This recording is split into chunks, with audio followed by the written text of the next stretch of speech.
But I guess this was the south side of California. Yo, get off my. That'll be it. All right, guys. I think that's it.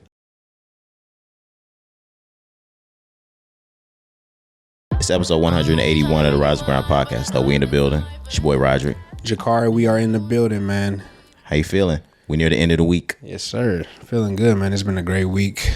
I've been ready to pod all week. It's been one of them weeks. Yeah. But I'm feeling great, bro. How you feeling? How you been? Same energy. I've been it's been a great week for me. I've been waiting to pod, like you said, though. Even if it hasn't been that great of a week, we're here midweek.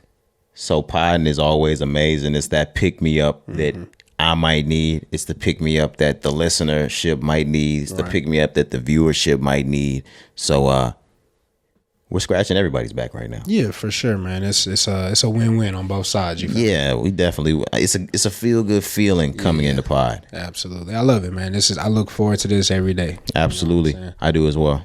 Or every week, I should say. But yeah, I love it, man. We here, like you said, for another one. It's October now, man. So, new goals. Shout out October. What's up, October? Yeah, man. What's up, October?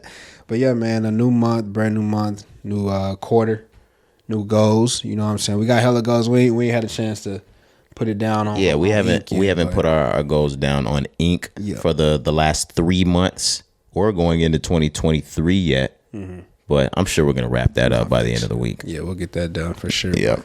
But yeah, man, Halloween season coming up, you know what I'm saying? Then moving into Thanksgiving and Christmas, bro. Like the end of the year is here. It's crazy.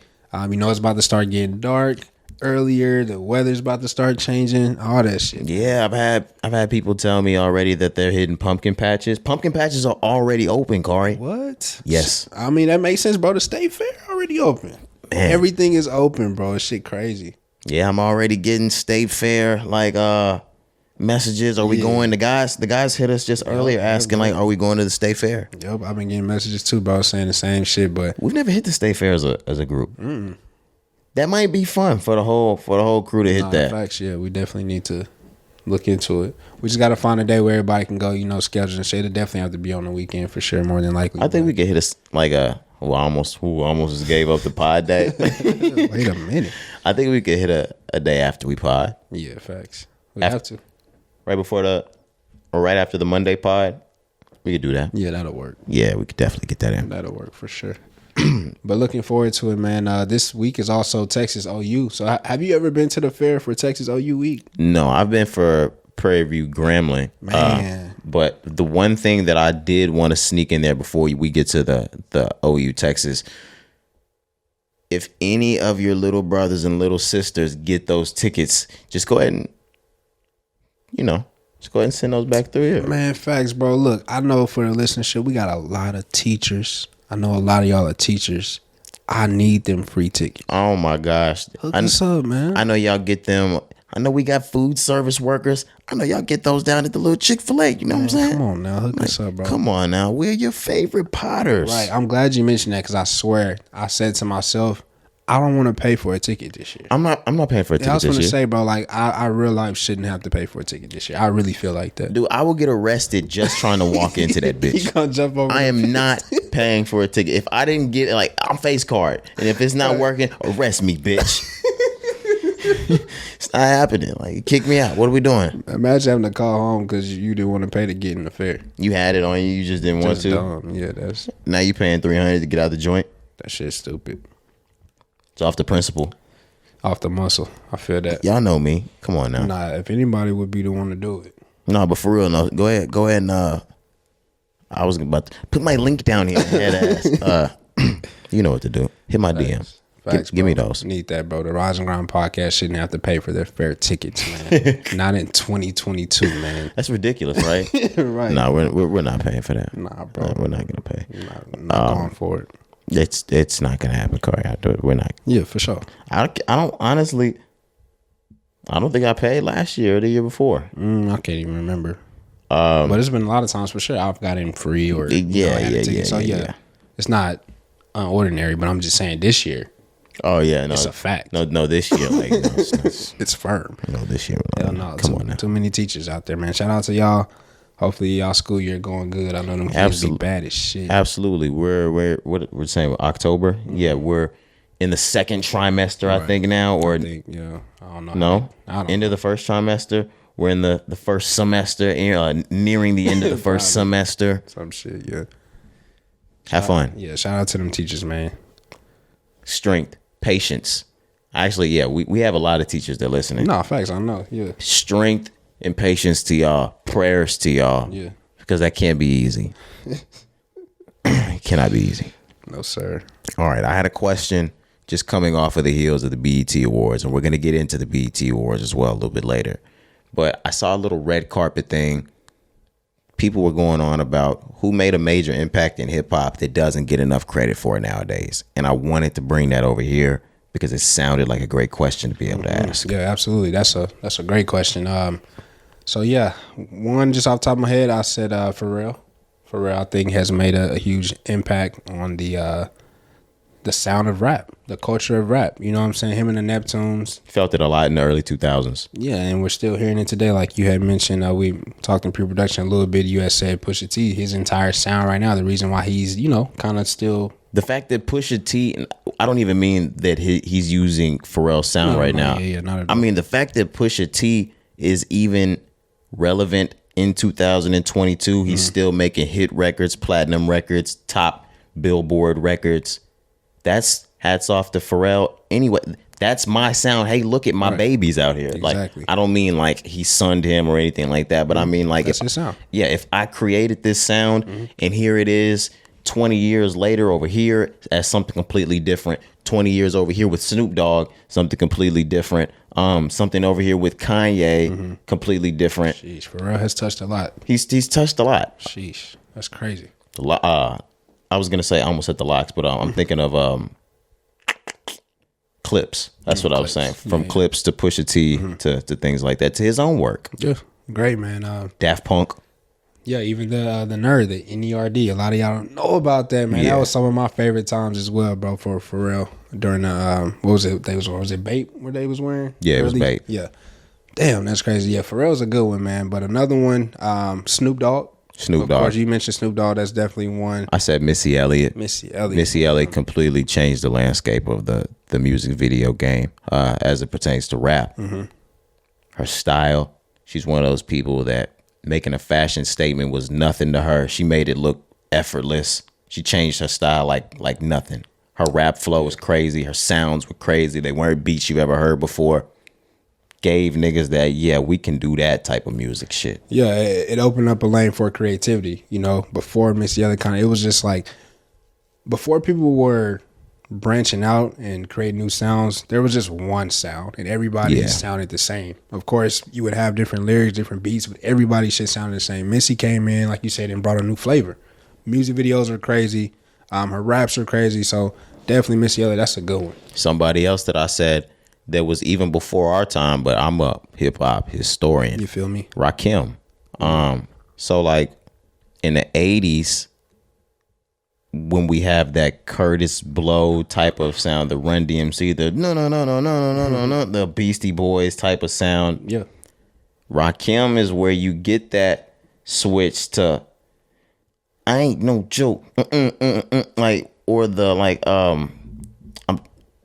I'm trying to think of the money in his hand, like the thinking of a master plan, but it's nothing but inside my, like he changed the flow of rap from just that average like boom bap type of sound. Yeah, to like boombox damn near. Yeah, the boombox sound to like, no, let's flow. Facts. Like he brought flow into rap. Like Jay-Z did a lot of that too, but the way that people rap now is Rakim. Right, yeah. It's Rakim. Like I was saying, even just going back to Missy, same thing. I said, there was a sound. Everybody sounded the same. Like you mentioned Beastie Boys, Run DMC, Curtis Blow. That's all like the same type of sound of rap, but just different lyrics.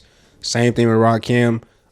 Brought a new flow. People were able to be more lyrical on beats and things like that. So, Eric B and Rakim changed rap. Ooh. They're the reason why niggas rap like they do. They're the reason why Jay-Z. That's amazing. They laid the foundation. Sure. And Jay-Z basically did like if Rakim was Kanye, Jay-Z's Drake. Makes sense. Oh, I see what you did. Let me amplify that bitch. Like, let me put it on an entirely like different level. Anybody else? Yeah, man. We missing one. This one gonna hit home for the South. T.I. Okay, yes, we did talk about that during pre-production as well. We say that all the time, and that just brought me to another one. I hope I remember it. T.I. is literally, when they say King of the South, he's always been that for us. Now, I know there was some things that went on a couple of years ago, some allegations that tarnished his name. That's over. Put his name back up there. Facts, man. When it comes to things like that, I understand that he has, there were some crazy allegations. Take your heat. I get that. Take your heat. Yeah. But when it comes to the music, when it comes to the impact that he had in 05, 06, you know what I'm saying? When 04, 03, even going back, to trap music, like 01. He really was the king of the South. Like, there's no other way that we can really explain it. He was the king of the South. I know what niggas say about Gucci. I get it. T.I. started trap music. T.I. is trap music. He's trap music, bro. T.I. is trap music. I'm not going to argue with anybody. He is the 150% reflection of a dope boy in the South making music. Like, any nigga that sold dope in the South in the 2000s could relate to that, to the Rubber Band Man. Like, that's, we wasn't, like, nobody, niggas wasn't relating, and I'm saying us, I wasn't that old, but I'm saying, like, niggas in the South wasn't relating to Jay-Z or relating to 50 and the niggas up there. Of course, there were songs that were relatable and we was going crazy to songs, but when it came to the street shit, T.I.'s the niggas, oh, he's like us. He had the streets popping. He's like us. Right, he looks like us. Yeah. He's from where I'm from. Another one that nobody said on there, but I'm gonna say it. Bow Wow. Oh shit, that's a great one. Bow Wow was so influential, man. Not only to music. This was, we're talking about a kid, 9, 10, 11, 12 years old, selling out basketball arenas. Yeah, Bow Wow was different when it came to his popularity. A movie star. At that age, we've never, outside of fucking Michael Jackson and Jackson 5, we've never seen a kid be that fucking popular. No, absolutely not. When it comes to music and being a movie star, like you said, being a fucking, like, he was an icon, bro. He's still an icon, but in his prime, he was the icon. That 5 to 10 year, or I'll say it's a 5-year gap, that I'll say maybe from maybe a 10-year gap, maybe from like 1988 to 1998. That little gap that some is millennial, some is Gen Z. Mm-hmm. That 10-year generation gives a fuck about Bow Wow, and he influenced that 10-year generation heavily. 88 to 98, if you were in that bracket, Bow Wow influenced your life heavily. He was my favorite rapper at that time. I have literally home videos of me rapping Bow Wow. Absolutely. You know what I'm saying? So I was having this conversation earlier this week. Bow Wow, it doesn't matter what phase, stage, or era Bow Wow was in, you were going through it with him. Mm-hmm. When he was the little kid, the bandanas, you were the football jerseys, you were doing that then. Fuck, I was fucking barking like this thing. When beware of the dog. Yeah, absolutely. We was growing froze out when Roll Bounce was out. Thanks. We was getting braids when he was done with Roll Bounce and he was back to the braids. When he was chopping that shit off, we was chopping the shit off with him. Yep. We were doing what Bow Wow was doing. No, I'm glad you mentioned it. And I believe I've told this before on earlier episodes, but I'm going to mention it again. When I was a kid, I grew my hair out. Like you said, we'd always grow our hair out. I was in my living room. 106 in Park came on. Bow Wow is on there promoting a new album, but he walks out and his hair is cut. Yeah, we cut it. I cut my hair because I saw Bow Wow on 106 in Park have a fade. I said, oh, ma, I need to cut my hair. And I cut my fucking hair because Bow Wow cut his hair. Dude, niggas would have fresh braids and see Bow Wow in the video with the crimpy hair with his braids taken down. Yo, take the shit down because that's Bow Wow got his shit take it down crimpy in the video. Yo, take it down. Take it the fuck down, okay? Yeah, nah. His influence for me for heavy. Sure, like you said, because we're in that time range that you had mentioned there. Nobody, I would say, probably nobody maybe influenced me more as a kid than Bow Wow. Yeah, Bow Wow was my heaviest influence. Now, of course, Nelly was in there. Wayne, for sure, as we got older, was in there. Kid Cudi. For sure. But as a child, at ages 5 through 11, I'll say, Bow Wow. For sure. Bow Wow, absolutely. There's nobody else. Really old, I mean, younger than 5. Mm-hmm. But, yeah, it was Bow Wow. He's that guy. That was a good conversation. I'm glad we brought that up. Let us know who you think should have been on that list of most impactful in the hip hop game, but they don't get that credit. They don't get their flowers. Yeah, because that list can go on, man. It can go on and on and on and on. We're not even thinking about right now for sure. Cool G rap. But let's go on. Music. Kodak Black. His album drops tomorrow. Cutthroat Bill Volume 1. Yeah, so like we had mentioned before, gonna reiterate it, but we keep stating it. I believe Kodak Black has been the artist of the year. For sure. All 3 songs that are out. BT doesn't, but of course they don't, but we'll get to that. The 3 songs that are already out, we mentioned before, I'm So Awesome, Walk, and Spin. 3 great songs.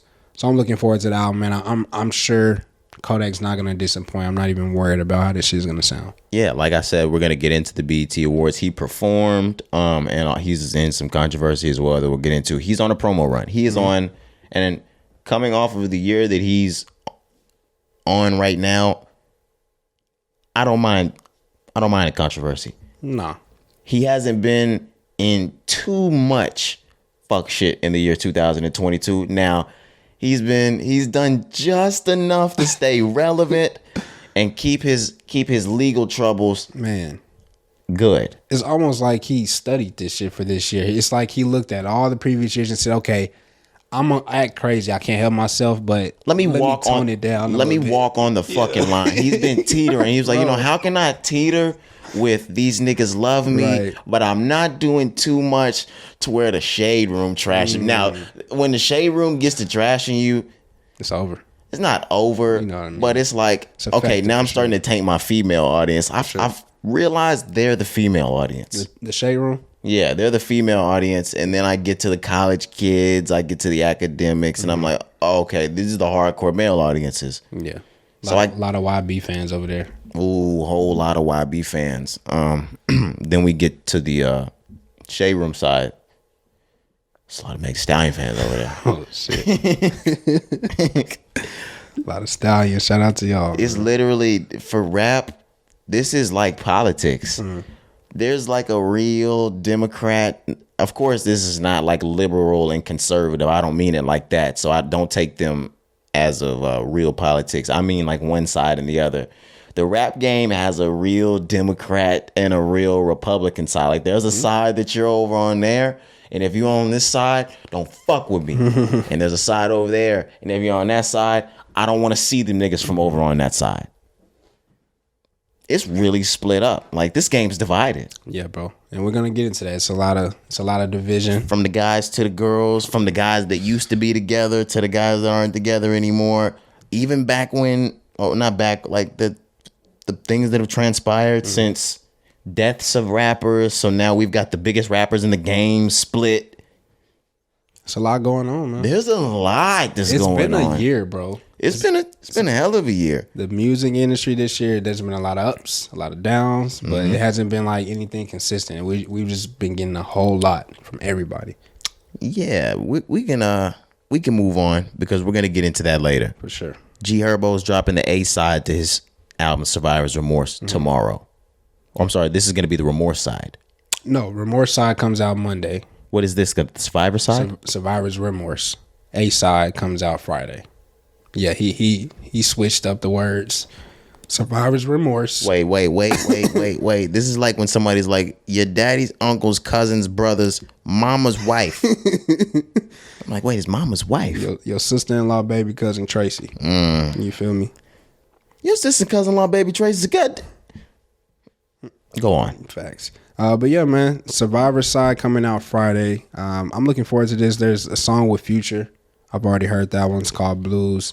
There's going to be a song with Benny the Butcher, Gunna, Offset, Jeremiah.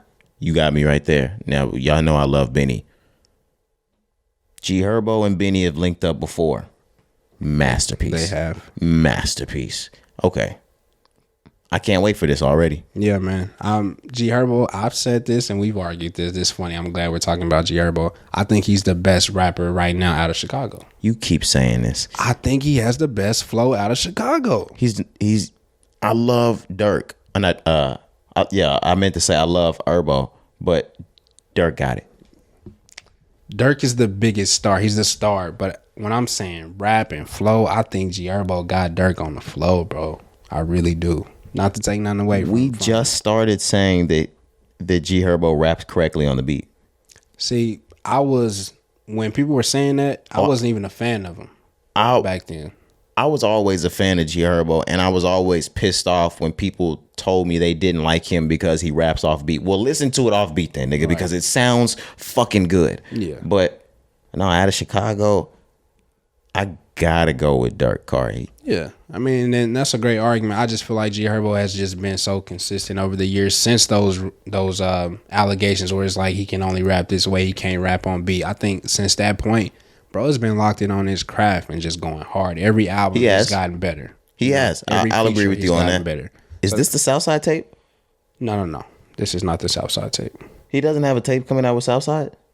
This is his album. Okay. Yeah. Southside has a tape coming out on his own. Mm-hmm. Okay. Yeah. Maybe I just want him and Southside to do another tape. You did say that's like your favorite shit ever. That Swervo tape. Them Swervo tapes are crazy. Yeah, man. Do it again, man. For sure. Where are we at now? Sheesh. Do we want to stay on G Herbo? Do you have anything else for this? No, we could just talk about the remorse side a little bit. So we talked about, survivor's side or the survivor's remorse. Does he already have a track list up for both sides? Yeah, this nigga fucking me up with these names though, bro. So on the remorse side, some features are... If it's survivor's remorse, why wouldn't side A be survivor and then side B be remorse? Side A is survivor's remorse and side B is remorse? Yes. So this is survivor's remorse. Basically. So we got survivor's remorse coming out. Okay. Go on. But no, A Boogie, Young Thug, Conway, Kodak. So on the A side, he got Benny. On the B side, he got Conway. Oh, so he can call it whatever he wants. I guess, man. I'm fucking with it, though. So in total, that's 25 songs that we're going to get for the double album. And I'm excited to hear that, man. G Herbo, like I said, he's been consistent. He's been getting better with every album. So I'm sure this one is going to be the same. Question, and this is kind of off. In the year 2018-19, when we got introduced, or I'd say like I brought in the Griselda clique to the pod. Mm-hmm. Do you think did you ever think these rappers would be fully integrated in the limelight, the hot rapper system, to where they're making tracks, they're doing albums, they're doing features with the Lil Babies, the G Herbos, the Drakes, No, not at all. 4 years ago, no. Like, I knew they could rap. I knew they were good rappers, but I just thought they would just be somebody that was in the game. I didn't think they would have as much or get as much respect and be recognized as some of the best now at that time. Like, no, there's no way I could have seen that at that time. Same. I always thought that they would be one of those people that we would recognize as people that had some of the greatest bars. They might have become one of our favorite and people that we known as the best. But I never thought the game would accept that, and the fact that these are guys that have been through it in the rap game, have tried, have done jail time. They're in their mid to late 30s. Right.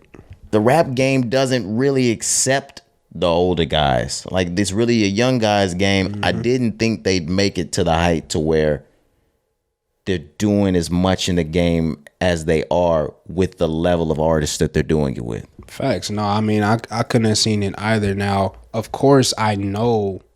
We know they're capable. Shout out to them. I don't mean it like I never would have thought they weren't that good. I don't mean it like that. Nah. But I'm saying now I know why, because obviously they rap so well. But I'm asking you, do you think there's anything else along with that? Do they just get that respect from people like outside of the rap? Like, there has to be more.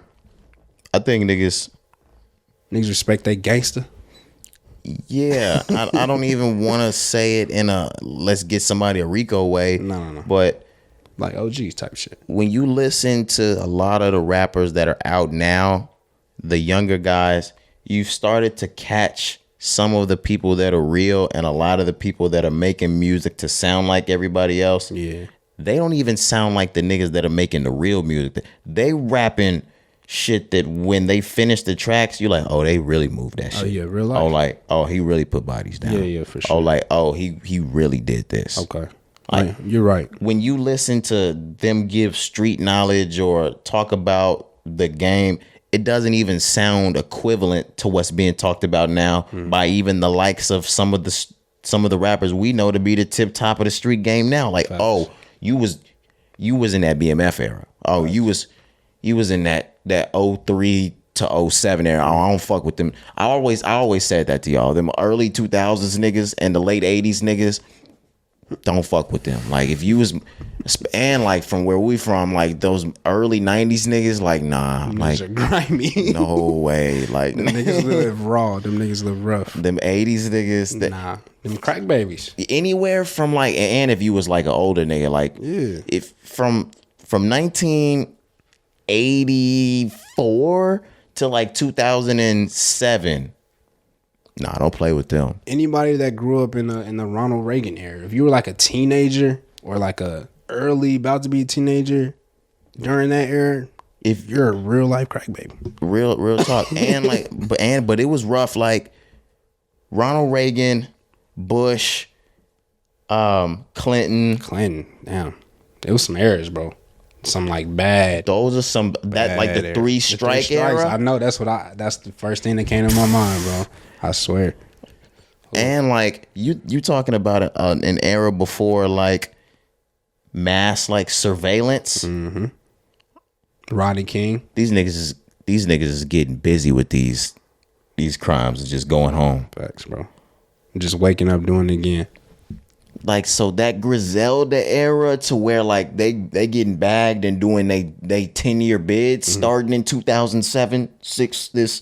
Or starting a 5-year bid back in 2009 you was getting busy back in the 80s and 90s. Like, I remember listening to somebody, I think it might have been either Conway or Benny in an interview, and they were talking to somebody that was like 21. And he was like, nigga, I've been selling crack longer than you were alive. He was like, I was selling crack before you were alive. God damn. Like that. You was in that era. But no, that makes sense because they're authentic. Because even me, you can feel it. As I've gotten older, I appreciate music that I know is authentic. Like you said, if I know an artist is really living the raps that they state, okay, I'm gonna fuck with you more. So we're not saying you have to be a killer to rap. No, I'm talking about whatever, nigga. If you wake up and every day you drink coffee and go pay your bills, Larry June, and go to Target, like that's why I started fucking with him. Like, okay, this nigga just doing regular shit. Cole said that, like, yo, we would rather hear about the rapper that's broke. Right, bro. Sometimes, like, that's what a nigga, we want to hear something real. Struggle, yeah. Like, right, we know you might not rob, kill, steal, but, like, you really broke eating ramen noodles and ketchup sandwiches. Right. Rap that, man. Because I don't rob, steal, or kill. Well, no cap. So, like, I want to hear that shit. No. That was for the pod. That's like, no, times have changed. Times have really changed, Cari. I know, bro. Oh man. No, we never killed. Let's move on, man. Are we still in G Herbo? Yeah, so but we're off that now. Shout out Griselda. Yeah, for sure. But we can look what they almost got us a Rico. Facts. Nigga had to clear that shit up at the end. Oh my gosh. Nah. But now moving on, man. So one of the most you keep putting pauses in between what we're saying. Like, now they're questioning our background. Nigga. I thought we really knew them niggas. No, you didn't know me. Nah, bro, this rise and grind. Nigga. And we really had to rise, buddy. You feel me? we really had to rise, my nigga. Yeah, and we really had to grind, my nigga. It's a meaning behind this. We really get over on your ass. I'm sorry, guys. Advertisers. Thanks. I'm so sorry, advertisers. We're good, man. Where we at? Moving on, man. So one of the most anticipated albums for the week, and has been for some weeks, Quavo and Takeoff will be coming out with the only built for Infinity Links album. This has been very highly anticipated. Is it highly anticipated because we're waiting to hear their album, or is it highly anticipated because we're waiting to hear what this is going to be without Offset? I would say both. That's a great question. So definitely, I think we're excited to hear new music from Migos or not Migos, whatever. Quavo and Takeoff, yes. But also, we're wanting to hear how they're going to be without Offset moving forward. And we also want to hear this to be able to compare it to what Offset's going to do when he drops his solo album next month. And on top of that, I want to hear the content of the lyrics. I want to hear what you're saying about this shit. At first, I was thinking that it was going to be just to hear what it would sound like without Offset. And then I started hearing some of the singles. The singles sound great. Yeah. Everything that they've dropped sounds amazing. Mm-hmm. Or at least great, to say that. I actually can't wait. Yeah, I would say the plan so far, it's working. You know what I'm saying? They have us hyped. We're anticipating the album. It's working. I don't want to take shine off of Quavo and Takeoff, but this is what we're here for, Cari. We're moving into October. Friday is October the 7th, right? When do we get Offset's album? Oh, it's coming out already in November. He already announced. It's like November 14th. Did he? I didn't see this. Yeah. It's coming out in November. Whoa. Why didn't you tell me this? I just said, that's why I said next month. It's coming out next month. No, you waited until on the pod to tell me that? I thought you knew that, bro. I'm sorry. But yeah, his shit coming out next month. That's kind of crazy. And then I said, why didn't you tell me? And he said, I just did. Yeah, I get it. What the fuck? No, this guy's an asshole. And now you guys... Nah, bro, I thought you knew that. Do y'all hear this, man? I mean, my fault, bro. Wow, he didn't privy me. That's crazy. I thought you knew that. And we have a pre-production. We were here for hours, Cari. Thought you knew, bro. Like that was already on the list. Like, that is crazy, man. Like, you wanted to stump me in front of all the people? Nah, bro, I would never do that. I see what you're doing. I see what you're doing. I respect you way too much for that, bro. Okay, this was a power play. You my dog. You trying to Wayne Brady this? No. I'm playing. But this was really, really big because there was an interview today or yesterday. My apologies. Or the day before yesterday.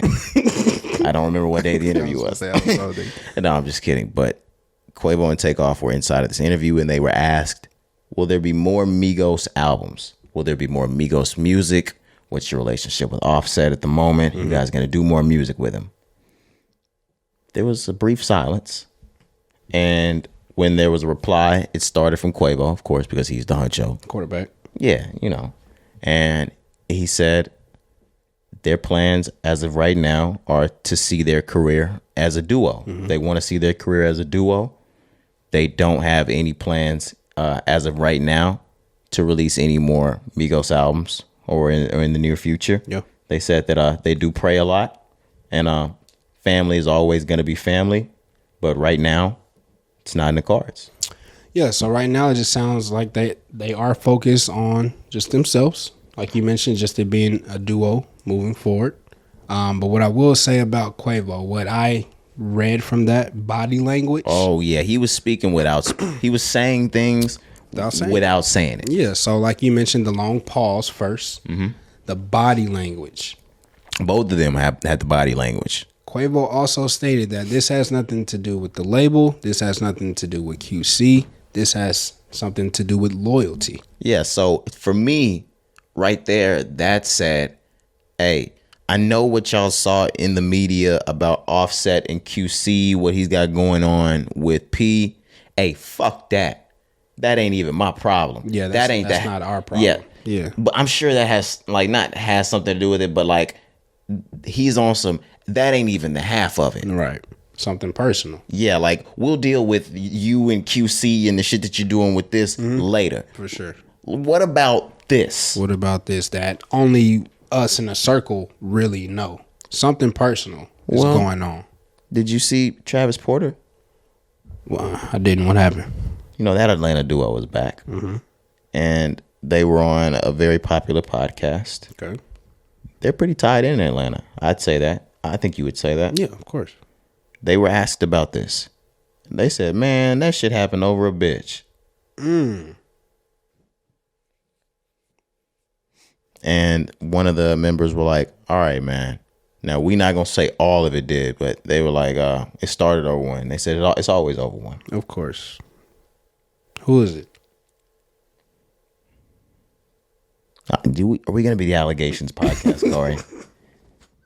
Come on now. We know they didn't all have they didn't all have girlfriends, but some of them had girlfriends, some of them had wives. Right, at certain points. Just narrow. Okay. Interesting. There's a crazy rumor that's going on Twitter. Yeah. Okay, that makes sense. If you're privy enough on Twitter, I don't want to say it here because I don't want to be the allegations podcast. I don't want to be the messy guy. But there's a rumor going on Twitter. If you can find the rumor, I'll let you do it on your own. But streets is talking. For sure. Streets is talking. But needless to say, going back to the body language that I read from Quavo, it reads that this is personal. So the rumor, you know what I'm saying? It could be that. It could be, money. It could be something within their relationship. Because, yeah, like you said, it's not strictly that the QC situation. I'm sure they feel some type of way that he left the group, of course, because they've always been the three. Right. So, of course, you're going to feel that. But if it was still all love, like not personal, they'd be wishing him the best where he's at. You know what I mean? Yeah. So there's something that cut deep between Quavo, maybe, between Takeoff, maybe. Who knows? That's another thing that I was gonna get at. It seems to me that it's between Offset and Quavo. I mean, because body language, and also when I listened to Takeoff talk about it, Takeoff was the one that was saying, "Now we can't count anything. We can't count something out forever. Yeah, we family now. Ain't nothing gonna change. So we can't count it out, and we pray a lot. So whatever ends up happening in the future happens." Quavo was not the one that said any of that. Quavo was the one that said, "Hey, I stand on loyalty." And yeah, and when there's a problem, until that's yada yada yada, we're gonna be the duo. That's basically he basically in a nutshell. Yeah. Quavo said, "There's a problem, and until that problem's solved, we're gonna be the duo." And then Takeoff stepped in and said, "Hey, we a family. We always gonna be a family. We pray a lot. So who knows what's gonna happen in the future? But hey, just not right now." Takeoff came in with the, "All right, let's be cool about it." Quavo didn't have that. I mean, yeah, you can obviously. I could have guessed it was between Quavo and Offset. I don't think anybody's gonna beef with Takeoff. He just looks like the cool guy out of the group who just tries to make everybody cool, like you said. And he's the little bro out of the group. Yeah, he's the youngest. So yeah, that makes sense though. But yeah, obviously, like I said, just going back to the body language and what was said in that interview, you obviously know that there's an issue between Quavo and Offset, something personal. And who knows, man? I mean, we'll probably never know the full truth of that story. Hopefully not, but it's sad to see. But moving forward, bro, it's going to be a duo now. We're going to have Quavo and Takeoff, Few, and then we're going to have Offset. I don't want this to be like New Edition. And then you got the LSG shit. And then you got... that's whack. I hope not. I mean, I don't want it. I mean, of course, not getting to the point of like a fist fight or things like that. But I mean, like, I don't want it to be years on years on years on years before cousins and brothers make up. Like, these niggas changed the rap game. These niggas are arguably the greatest group in hip hop. Like, I know you have your Tribe Called Quest, you have NWA, you have Public Enemy that take the cake for more lyricists or more lyrical artists. The way that you have Nicki Minaj that might be the best, but you have Cardi B that took this shit commercially and money-wise and records, accolades to a whole new level. You have Migos. You can't have what's the Drake of groups do this. Yeah, there was never a group in rap that went as global as they did, that became rock stars, that was on the cover of Rolling Stone. Like, they went worldwide. Making the money, rapping, securing the deals, rapping, the collaborations, the partnerships, the Popeyes things we saw, like shit like that. That was just an example. All from rap. Together doing that. Come on now. Yeah, they're not as valuable separate as they are together. And that's why I hate this so much. Yeah, they're not. Now Offset keeps a tag on him, and Quavo has somewhat of one, but together they're unstoppable, bro. Mm-hmm. Of course, the talent is there. They can do whatever they want to do solo. They were doing it when they were a group. They didn't always have to make songs together. They didn't have to have the same deals. They were solo artists, but when it came to the group, they were unstoppable, bro. And now we're not gonna have that anymore. And I have family. We talked a couple times, like a couple pods ago, about shit with like my dad. Not talking to family for long periods of time, you'll never forget it. Even if y'all come back and y'all close, like if it was summer 2023 or like the year 2023 or whatever it was, like you gonna remember that year y'all didn't talk. When y'all get back, it's gonna be different. It's gonna take a minute. Like you're gonna see, like when they get back together, you'll see the videos of them making an album together in the studio, but it won't be the same. It's gonna be a weird vibe. Yeah, like there might be another culture. There'll be another culture one day. Yeah, it won't be the same though. What about the family reunions? Nigga, you know how much these niggas is worth? These niggas don't go to a fucking family reunion. All them fucking niggas is probably asking for money. Rich niggas don't go to family reunions. Come on now. You know how long it's been since I've been to a family reunion? Facts. No, I'm just kidding. I forgot you was rich. No, I'm just gonna stop playing, man. I'm not fucking rich. Are we ready to move on? Let's do it. The 2022 BET Awards. Hip Hop Awards. BET Hip Hop Awards. My apologies. This was a really great production. I actually, for the first time in a long time, sat my ass down and watched the entire thing. Now, of course, I got up, might have taken a shower, so there were points that I missed, like the rap battle, but we went over and watched that again. I think there were a couple of parts of the cypher at the very beginning that you missed, but we got that covered. This was a really great production. Yeah, so I probably missed the first 15, 20 minutes. But after that, I've seen, from that point on. And this show, I took like a halftime break. Yeah, bro. The Hip Hop Awards this year, and like I said, I haven't really the previous years really sat my ass down either and watched it. But, we mentioned it. And we come back. Year. Yeah, we come back the year after with or I was gonna say, even if we don't watch it, we come back the pod after with the awards, shit like that. But you said we mentioned it this year. Yeah, this year just because I saw the talent that was gonna be in the building. Absolutely. I saw the nominations. We talked about that. So I was like, this one just had a different feel. Fat Joe was the host as well. That I like that. I was like, okay, I'm gonna tune in. And like you said, this was a great show. And Fat Joe has a book coming out that I'm definitely getting. I think it's called The Book of Jose. The Book of Jose. Yeah. Shout out Fat Joe. If you want to throw us something for that ad, we just put it in our fucking pot. But I'm definitely copping that book. But back to the BET Awards. No, just an amazing show, man. So Fat Joe, he did a great job first. Just starting. Hell yeah. Did a wonderful job, man. I loved all of the big pun references. I like how he had the setup with the drink champs.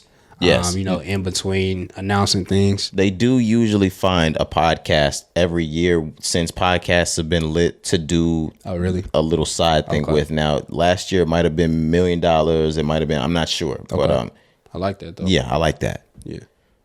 But do we want to get into some of the awards? Yeah. Kendrick cleaned the fuck up. I think Kendrick won just about every rap award there was to win. I want to be able to go back just to be able to double check. But he won Lyricist of the Year. Mm-hmm. He won Hip Hop Album of the Year. He won Hip Hop Artist of the Year. He won Best Hip Hop Video. He won Best Live Performer. God damn. Yeah, no, he cleaned up. Is that 5? 1, 2, 3, 4, 5. Yeah, he won 5 awards. God damn, Kendrick. I mean, it was his year. This is the year of Mr. Morale and the Big Stepper. Absolutely. Well deserved. 5 years in the making. He deserves everything. 5 years, 5 awards. You feel me? Now, I was going to say before, like, damn, there might have been people that could have won before that or that should have won over him. But now that I'm saying it's been 5 years since his last album, we should have expected him to come do Taylor Swift sweep on everything. Even when the Grammys come around next year, expect Kendrick Lamar to do the sweep. Yeah. I don't care who drops before the end of the year. Nobody's doing it harder than pause. Nobody's doing it better than Kendrick Lamar. Shit. We still got Lil Baby to come out, but he's probably not gonna fuck with Kendrick for album of the year at the Grammys. Nah, and like you said, just because it's been 5 years, and this is Kendrick Lamar, and they owe him one. We ain't forgot about that. The best rap album from the Grammys. Y'all still owe Kendrick one. Fuck that. They owe him album of the year. He has yes, rap album of the year, of course. But that same year, he should have won album of the year as well. This one wins it, or should. Mr. Morale? I don't see another album in the music landscape that beats Mr. Morale and the Big Steppers this year. Of course, he'll win hip hop album of the year. That's not even. He's gonna win that. Forget it. But they'll probably have Beyonce in there. Renaissance doesn't beat Mr. Morale and the Big Steppers. I'm not saying it. I'm just saying like who's gonna compete. You were asking like who else could compete. Did Taylor re-record one of her fucking albums? Hey, let's make sure Taylor Swift is not in the fucking running. Because if Taylor Swift is nominated for anything, she's winning it. Or fucking Macklemore. You better hope Macklemore don't make a comeback. Bro, get the fuck out of here. Now he's too busy with the Bogey Boys. Okay. Another person is Olivia Rodrigo. Oh my God, I'm seeing that fucking name everywhere. Like I've heard some of Olivia Rodrigo's music. She's the truth. Yeah, she's really the truth. Talent for sure. But she's at that 2018-19 Billie Eilish type of fame, to where everything she's nominated for don't even show up to the award. Yeah. Like if you're nominated in her category, don't show up. She's winning. So if she's in it, it's gonna be one of those robs again, because of course Mr. Brown, the Big Steppers, deserves it, but end up giving somebody else. Ooh, that damn Olivia Rodrigo, or somebody with the fucking name Claudio. Who is it? Sabrina. Ooh, Sabrina Claudio. Yeah, that's another one. Get about it, right? Don't even show up. Don't show up. What are you fucking doing, right. Billy? Don't go. Please. Don't even go to after parties, because she's shitting on you there. She has all of the awards sitting out. Billie Eilish? Yeah. One by one. I hate to go. Mm-hmm. She's got her shit out like Michael after the Grammys. Like when he's just sitting there holding she's like walking around like nigga next to her holding her drink. She's holding her fucking Grammys the whole night. Jesus Christ. You know you got to give your Grammys back? What you mean? The one that you went on the stage, like they mail you your Grammy. Yeah, you don't get that fucking Grammy. Yeah. Like you sit your ass back down there and you watch fucking Justin Bieber perform. Right. You walk out empty-handed, you bitch. You get it in the mail, nigga. Nigga, I'm leaving here with something. No cap. Like Denzel. I was about to say, if I go to the Grammys, nigga, I am leaving here with something. Yeah. Especially if I win. You're not finna just take my shit, bro. Well, if I win, you're gonna leave with something for sure. Like like a Grammy. Pussy. That's what I was talking about. You think if you win a Grammy, like you're not gonna fuck something that night? No, if you win a Grammy and go home like and sleep by yourself, you should probably kill yourself. You should give the Grammy back. Kill yourself. You've reached the pinnacle and you still sleeping alone? Yeah. Oh yeah, like you better be fresh off the breakup if you're gonna win that night. And no, even if you're not, like no, I want a Grammy tonight. I need that. I'm like, all right. I wasn't gonna go that far. This nigga here. Let's get out of that award. That was just Kendrick. Damn, I don't want to. The first one that pulled up was the award for Song of the Year, Cari. Mm-hmm. And the nominees were Drake featuring Future, Way Too Sexy. Future featuring Drake and Tim's, Wait For You, big song. Along with Way Too Sexy. That was a big song as well. Kodak Black's Super Gremlin. Cardi B, Kanye West, and Lil Durk's Hot Shit. Jack Harlow, First Class. Hit Kid and Glorilla's F&F. And Lotto's Big Energy. The only one that I would have ever removed from that, because it's not big enough of a song yet, would have been Hot Shit. And it's going to end up being, it's just still really fresh, but it hasn't reached the level of these songs. Yeah, not at all. But the winner went to Lotto's Big Energy. Yeah. Now I know if you listen to that list, it might even sound like one of the weak links on the list. But what I was telling Cari during pre-production, when I'm walking through the mall, I hear Big Energy. I could be in Walmart. You're gonna hear Big Energy. I've listened and I've watched motion picture films within the last 12 months. Big Energy is playing on the soundtrack of that movie. So yeah, it might not be moving in the streets or whatever like that. That you're thinking, hey, this might not be the biggest song of the year. This song was incredibly big. It was huge. It was huge. Yeah, for sure. She charted, man. This was a record. She broke. Big Energy is now the longest charting solo female rap song in Hot 100 history. One of the biggest artists in the world of all time got back on it and remixed it. Mariah Carey. Yep. Mariah Carey. Not only did she approve your sample, give it here. I'm going to get on it. Amazing. So, myself, I did think Kodak Black was going to win. I thought Kodak Black would win as well. Super Gremlin was just fucking crazy. We're talking about rap, streets. Anybody could have won that, though. That could have went to Jack. Well, they weren't going to give it to Jack Harlow at BET, but hey, he's definitely in the conversation. It was either, for me, I thought it was either going to be Kodak Black, Jack Harlow, or Glorilla. Mm-hmm. I really thought it was between Kodak Black and Glorilla, though. Yeah. If you ask me, well deserved by Lotto. Yeah. I didn't have her winning at all. No. Actually, if it wouldn't have been Cardi B's, I would have taken Big Energy off next. For sure. But definitely well deserved. Like we said, the numbers speak for themselves. The influence speaks absolutely for itself. Like, absolutely. She's deserving of that. I understand why she won. You know, they're looking at it from, I think, a wider range. Like you mentioned, this song is in movies. It's in commercials. You hear it when you're in stores shopping. Like, we're not hearing Super Gremlin. She's marketing the shit out of this song. Yeah, bro. We're not hearing Super Gremlin in Walmart, unfortunately. But because you're saying that, I do want to note Kodak Black is not happy at all that he lost this award. I mean, he's not happy at all.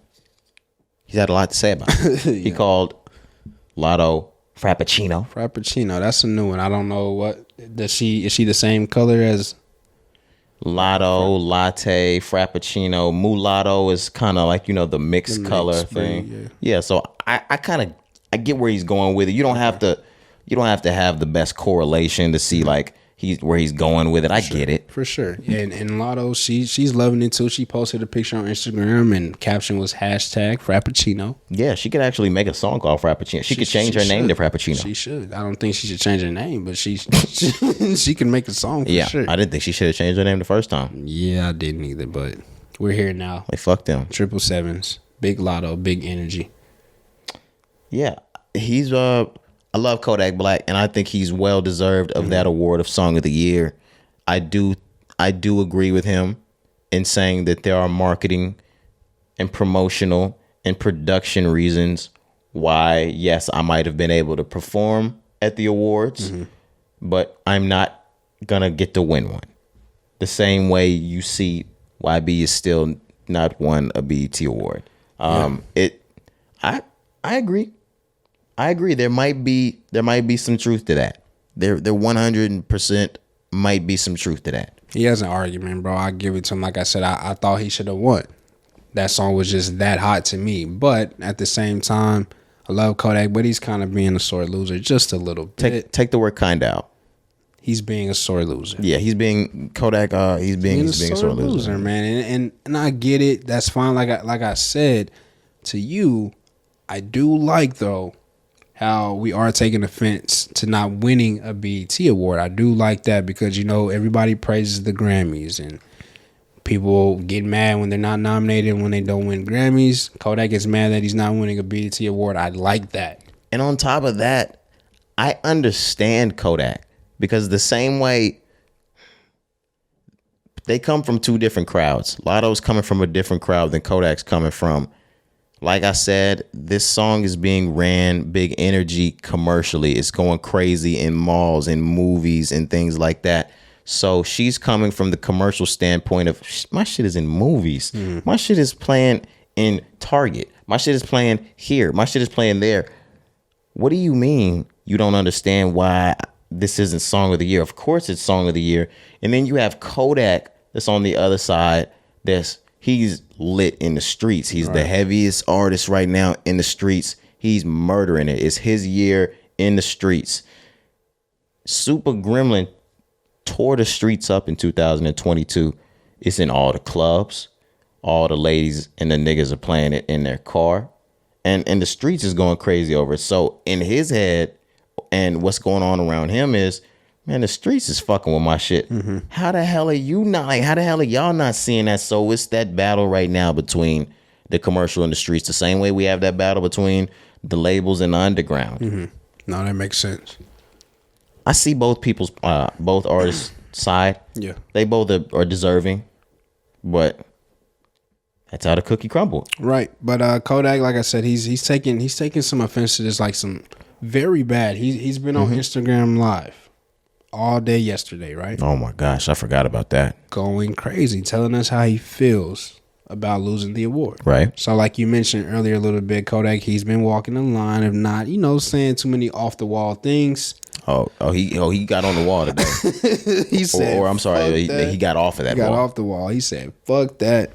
I think Lotto want to fuck me. Yeah, he said, you know what? I think Lotto want to fuck me. He compared it to the little kids in school. You know how a girl might actually treat you poorly or be mean to you, and she really has a crush on you. Right. He said, I think that's what Lotto's doing with me. Yeah. I saw you try to mug me. I know you want me. Type shit. I don't like it. I love Yak, but I love don't Yak. like it, bro. I don't like it. But the album's coming out tomorrow, so like I said, I think this could just be on some promo shit. But he's afforded himself some controversy. Yeah, of course, it's time. Like I said, he ain't went too crazy, and this is still not as bad as we've seen. But I mean, this is bad. Like, bro, stop. Why are niggas always talking about bodies and sex, bro? Like, I hate that shit so much. That's lame to a certain point, bro. What I will say is, this is the rap game, Cari. And we're saying, yes, he's afforded himself some controversy, and his album comes out tomorrow. What we know in the rap game is that in this time today, Thursday, he could turn this bitch all the way to fuck up. Like, he could fuck this completely up all on Thursday. Like, he's doing all right now. It's like, all right, you pushing buttons. The I think she wanted to fuck me. It should end right there. That should be the pinnacle of it right there. Right, Cari? Right. We have all of today. Today needs to be track list, features, album drops at midnight. I don't think it's going to be just that. Yeah, y'all need to take his phone for the day. Yeah, please. If they take it right now. Sniper Gang. Perfect. Anybody listening from the Sniper Gang. Jack Boy. Whoever. Please. Free cool. Because he's a gremlin. He's a super gremlin. Super gremlin, fam. He's a super gremlin for sure. But his performance, though, I will say, Kodak tore the BET Awards. It was a great performance. His performance was crazy. He performed Super Gremlin, performed Walk. And then I think he did another. Oh, he came out, first off, I'm glad I remember this. He came out first with the tribute to P&B. He performed Too Many Years just for a quick minute. Yes. And then went into the new song. So Kodak's performance was great, bro. I loved it. I loved it too. I just want to be able to go on to some more of the awards. Okay. We have BET's 2022 award for best hip hop platform. That's best hip hop podcast, basically. Yeah. We had Big Boy's Neighborhood, Breakfast Club, Complex, Hip Hop DX, $1 Million Worth of Game, NPR's Tiny Desk, and Versus. And it went to Drink Champs. And, well, yeah, I failed to mention that they were nominated because they didn't say that. But it went to Drink Champs and Carisha Please, both Revolt podcasts. Right. It was a tie. They said T.I. came out and announced this and said it was a tie. This is just some Diddy influence here at Revolt, like we said. Yeah, even if he didn't pay for that, that's just that's influence. Yeah. And I mean, we talk about like how the big wigs and the capitalists on the politics side, they buy their way into things. It's like lobbying when niggas are trying to run for office. It's the same shit. Yeah. Carisha's done 5 episodes. Don't get me wrong. Her platform is great. I love that she's able to do whatever it is that she wants to do with her show. But there's platforms out here that have done more. You know what I'm saying? I want to go on record by saying I don't think Diddy bought this. I don't think he bought it. But Yeah, I'm just saying, like, the influence is there. For the revolt, sure. like it's revolt. The palm greasing, yes, Like, yes. The back scratching and palm greasing, absolutely. We just gave you the what was the award at the actual BET Awards? What was it? The humanitarian award or the Life Award, the lifetime achievement thing. Yeah, Did they just give that to Diddy? That's what I'm saying. They just gave that to Diddy. So. Was it him? Yeah. Okay. So yeah, that makes all the sense in the world. And yeah, okay. Playing sides here, man. But shout out to all of those platforms though. $1 million worth of game deserve that to me. Man, I know, bro. Or Drink Champs should have just won by themselves. Or if it was gonna be a tie, it should have been Drink Champs and $1 million worth of game. Absolutely. Gilly and Wallow. They've had the best year when it comes to a hip hop pop. Shout out Gilly forever. Wallow has had one of the best years a Potter could fucking have. Mm-hmm. Like an amazing year Wallow's had. This is Wallow's year. And I'm not saying that this award makes or breaks and that means something to them. It doesn't. It's felt. Yeah. But his influence is felt. He's on everybody's album doing interludes. And I'm not taking anything away from Gilly because Gilly's built a whole lot of this shit up. And I'll say a couple years before, like within like maybe last year and the year before, these have been Gilly's years. Mm-hmm. But this is Wallow's year. Yeah. But for Drink Champs, for Nori and DJ FN, this was their year as a collective. An amazing year. Absolutely. They had an amazing last year. Yeah. They're killing it. $1 million worth of games killing it too. Shout out both of them. Carisha, please. I just need a little more. It's been 5 episodes, man. I'm just like, I don't even know where to gauge. I haven't listened to it. I only listened to the first one. The one with Diddy. That's the only one. I heard some of that, but I didn't. But yeah, I'll tune in. I haven't seen any more after that, but like we just stated, man, there's people who out here who really putting in the work. You know what I'm saying? Who really deserve, achievements like that. But like we said, it doesn't make or break. Shout out Roy and Mal. Yeah, they wasn't even nominated. Yeah, shout out Roy and Mal. I guess they don't count them as hip hop these days. They were at the BET Awards though, interviewing. But why the fuck were they not nominated? Hey, who knows, man? Maybe I know they're considered their rap category. I mean, their category of podcasting falls under comedy these days, I believe. Okay. So maybe that's why they don't put themselves under music commentary anymore. Okay. Are we ready to go on though? I think there might have been a couple more awards to state. Yeah, one more. The breakthrough artist that. Well, I had a couple more. Okay, go ahead. BET's DJ of the year. It went to DJ Drama. That was between D Nice, Cassidy, K Slay, Premier, K Trinata, Mustard, people like that, and then the LA Leakers DJs. Sour Milk and Just Incredible. Yeah, Just Incredible. Sour Milk. The best collab, we know that already went to Future. Drake, Tim's, Wait For You. Hustler of the Year, that went to 50. And what was the award that you were talking about? Breakthrough Artist of the Year. This was between Baby Keem, Blast, Doechii, 5EO Foreign, Nardowick, and Saucy Santana. And Glorilla, of course. Mm-hmm. Glorilla took the award for BET's Breakthrough Hip Hop Artist of 2022. Yep, well deserved. Like I said, we weren't sure on where to gauge the time frames for this award because there's people on there, have been here longer than Glorilla. She's only been here a few months, but well deserved. But I was happy to see her get that award. She was damn near in tears, when she accepted her award. So it was good to see her get that. Made me happy. It was. She looked great. I'm not gonna lie. Like, she looked amazing. Glorilla looked good the whole night. Her performance was great. Everything was great about her. She looked great during the performance. Mm-hmm. Like, I like her blonde hair. Like, I don't know what it is, but well deserving of the award. Now that she's actually taken it, and I saw the ambiance and the feel and the vibe of the BET Awards, I don't know why I expected anybody else to win. That particular award? I mean, yeah, Baby Keem could have won. Yeah, but that was her moment. Yeah. It was already written. They knew. That's why she's sitting front row with Gotti. The performance, ESTG came out first, and then she came out. They did a whole CMG set.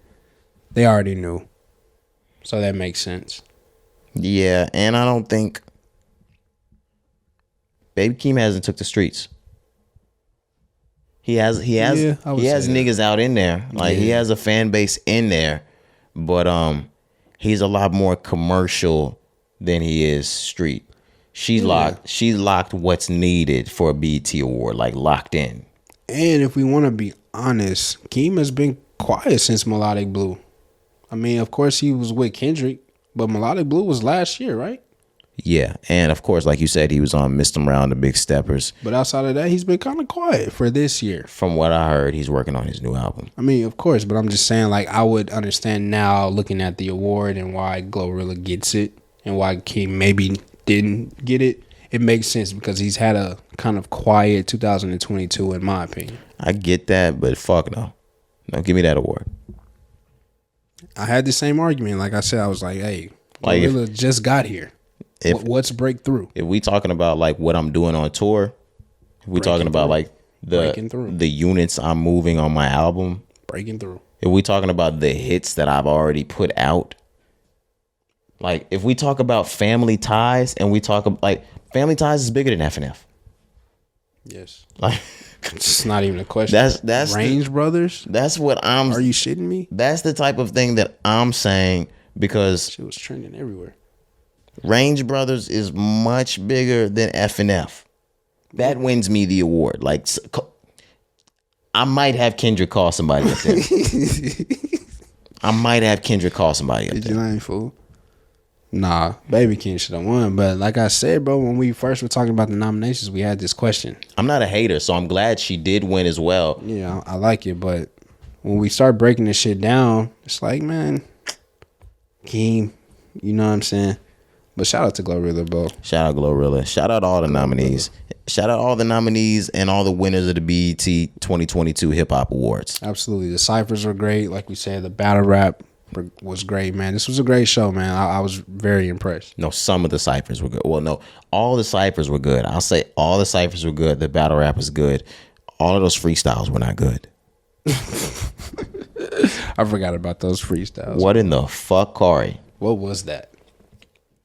BET's spicing it up. Okay. Every year they trying newer and newer things, you know, to keep the people that, you know, might have strayed away from watching it back on. Like you seen, like we're back on. It's doing good. But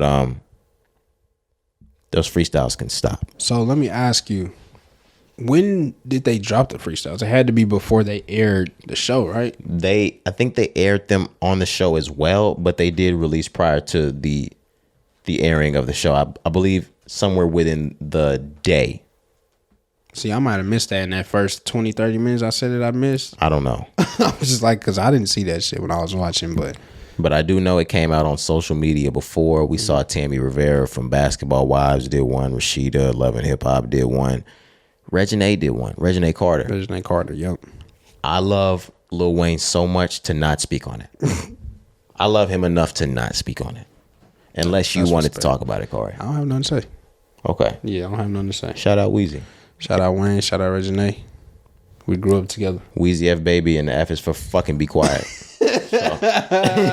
That's hilarious. So I'm gonna be quiet, Wayne. Respect. Absolutely. Then nothing but respect gets my. You know what it takes to get silence from Potters? Respect. I have to respect you to talk for a living and want to be silent. Yeah. Like there's an entire news topic that we could be talking about NBA YoungBoy. Hella content. I respect him too much, and that's gangsta respect. And he let it be known. You seen what he did recently? That's what I said. We're not talking about. Okay. And because of what he said, that's not what. That's I'm here with you now. I'm here with you. Like that makes sense. Like over that, that's what you willing to. Yeah. Oh, I ain't even gonna fuck with you, bro. Yeah. That makes sense. Do what you do, my nigga. Another freestyle that stood out, Kirk Franklin. Whoa. Now this makes sense though, like you said, with them trying to, you know, gain an audience. Yeah, I understand. Let's do one over here. Let's have Reginae do. Like we covered gospel. Yeah. We covered television. We covered the younger crowd. Like they got it done. Yeah. But Kirk Franklin got busy on that freestyle. I was shocked. I was very shocked. Of course, he kicked a written. It wasn't a freestyle. Of course. But nobody's freestyles are freestyles these days. Yeah, and that's fine. That was a hell of a freestyle. I almost shouted out the city when he did it. I was like, God damn. Shout out the city, man. But nah, bro, Kirk Franklin got on there. He did his thing, man. He had obviously the best one, and I didn't even see all of them, but nobody's going to perform the way that Kirk Franklin did there. But nah, bro, he went in. He was actually rapping. Of course, it's gospel. He's not cursing, obviously. He's talking about God. But he was able to tie it into rapping. He even who did he pull those lyrics from? I forget the song. He pulled lyrics from like Biggie or somebody within his freestyle. Damn, I wish we would have had it up. But I don't know if it was Biggie or if it was it was somebody. Might have been Kanye or somebody like that. But I think it was Kanye actually. I can't remember the actual line, but he went busy. He was bringing actual rap bars into his freestyle. It was crazy. Yeah. If you didn't hear Kirk Franklin's freestyle for the BET Awards, go check that out. Out of anyone's freestyles to check out, go check out Kirk Franklin's. Are we ready to move on? Moving on. All right. Cardi B, JT, Nicki Minaj. We don't have to stay on this too long because out of everything we briefed for the pod, I didn't really brief on this beef. Why the hell are Cardi B and JT beefing? I'm going to just give you like a bird's eye view of what I know because I really don't, like you said, we didn't look into it too much. But from what I saw. Sorry, guys. It's not going to be the beef cast today. Nah, bro. We're not going for that. But from what I saw, Cardi B and JT were communicating on the phone, in DMs, something, right? Cardi B and who? JT. Okay. They had a private conversation either on the phone or in the DMs, right? Mm-hmm. Somewhere in that conversation, something went wrong. So then they get to subtweeting. JT's tweeting, Cardi's tweeting. Then they start quoting each other, and it's like, yo, we were just talking to each other in the DMs or that phone conversation. Why are we subtweeting, right? Why are we on Twitter now? We were just talking to each other, right? So that's where the beef started. I don't know what was said. I don't know why they're beefing, but that's where that first started. Okay. Where Nicki comes in, right? Nicki really just came in being petty. Being petty. I mean, her last name is Petty. Right. But obviously, you know, there's a... Nicki Petty. There's a beef with Cardi B and Nicki. We know that. So Nicki obviously is going to take the side of JT. Nicki changes her her profile picture on her social media to a picture of JT. Well, this actually starts with the beef between Cardi and JT, and I think Nicki made a tweet that said, "You still ugly." And then Cardi B replied and said, "Yo, don't start arms." Gotcha. Arms is that somehow secretive joke that the Cardi B fans started to make fun of Nicki Minaj after a picture of her and like her arms or cellulite on her arms or something like that. I don't know, whatever. It's a real thing. We don't need this from I would say some of the biggest female rappers in the game. This is not a good look, y'all. I don't understand it. First off, starting with the rap game, this sucks. We're supposed to be about unity, especially when it's women. We say that, but like it's really never been about unity, bro. But I don't understand it. I don't understand it. Like, why? We can all win together. There's enough room for everyone here. You guys don't have to beef. There's no reason to beef. But why? I get what you're saying, yes, but they don't make it like that. I mean, the labels and society and the rap game doesn't make it like that. Yes, there is technically enough money out here for everybody because everybody has ears and everybody can listen to enough music for everybody to make money. Rap is a crabs in the barrel ass genre of music. It is. And it's all about who the best is and who's going to be looked at as number one. This is never going to end for Cardi B and Nicki Minaj. I thought this was over. I thought they had a collab in the talk. Man, this shit probably never going to be over. Now they do have a collab in the talk. I don't want to be the one to be the bearer of bad news and let y'all know that we'll just never get it. But they do have a collab. Yeah. They liked each other at one point. Well, they kind of got back to liking each other, I think, at one point. Which is when it was somewhere right after WAP where they recorded that record. But it just seems like it's all gone away. And JT, What is this?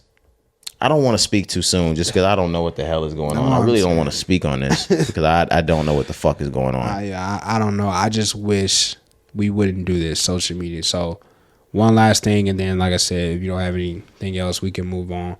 What I don't like, these are grown women who are doing petty shit on the internet. Mm-hmm. Welcome to the rap game. I know, bro, but You saw Kanye and Drake last year? Why, bro? Is this something? Is there a contract that you have to sign when you get into the game that say promise to be a fuck nigga? Do some dumb shit. Yeah, promise to be a fuck nigga. I just don't understand, bro. Like, cause I look at myself, bro. No matter who I am, if I got M's, if I'm known, if I'm a public figure, I'm not going to social media, bro. And I know that's easy to say, but like, as a celebrity, I'm just like, why do they give us all of this information? I'm gonna laugh if like in 5 years, like that I changed. Like, bro, you remember that shit you said? I'm like, bro, fuck that shit I said. Nigga, I'm up shit, millions, man. Nigga. I'm gonna laugh. I'm up millions. I just wonder what'll change first in us. My attitude. Niggas love saying nothing's gonna change. Oh yeah, something's gonna change for sure. Ain't nothing changed but the address, bitch. I'm moving out of Texas, nigga. Oh yeah, that would happen whether I was broke or just not. The address though, bro. That's all that's gonna change for your Cudi, bro. I promise. All right, give it like 5 years. This nigga won't eat meat. This nigga won't be eating meat. Like I'll be on the TL talking mad shit. Yoga at 5 a.m. Shit like that. Yeah. Okay, that's me for sure. Thai tea after yoga. Yeah, head ass. You play you read mantras or mantras. Mantras. I'm gonna be. You hit a gong one time every morning. To say I'm gonna be in chess clubs, running clubs, bike clubs. Okay. All type of shit. Bro. Okay. Yeah, just doing shit, just spending money. Yeah, I'm gonna be seeing like a shaman for drugs. Just for my bad. Yeah. I don't know why I went there. Like, what's good, bro? Why? I'm sitting here in my head trying to think of like a way to explain. You just didn't have to say that. It's simple. Like, what the fuck? Come on, bro. I don't know, man. Like, I was really. It's wild of you, man. All right, what's next? Kanye West. I can't support this kid anymore.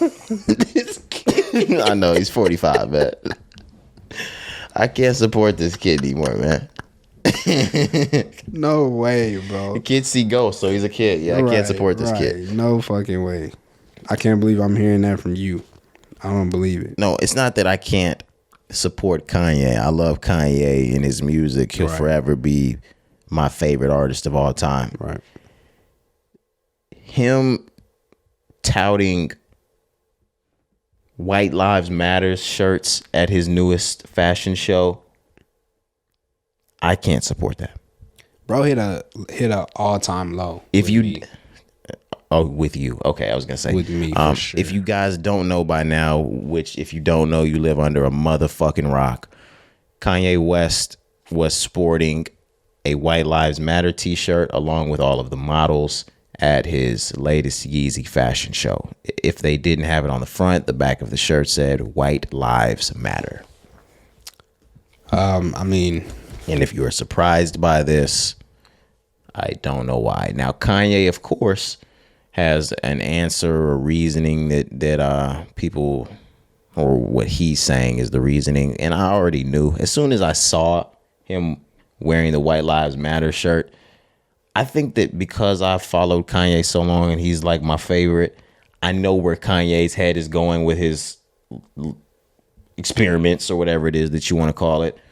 Kanye said he was using this as a fuck you, basically, to the Black Lives Matter movement. Black Lives Matter is allegedly fraud. They've been stealing money, allegedly. They're not really for Black lives, allegedly. And Kanye called himself exposing that. Now, I understand where you're going, Kanye, but I don't think putting on White Lives Matter shirts is the best fuck you to Black Lives Matter and still standing with Black lives. Yeah, I don't know. I know for sure that's what he said he did it for, and I thought that as soon as he saw it, I was like, okay, I know what's going on here. Kanye, what are you doing? What are you doing, Kanye? I can't defend him for this one. I can't defend him. I'm not defending Kanye.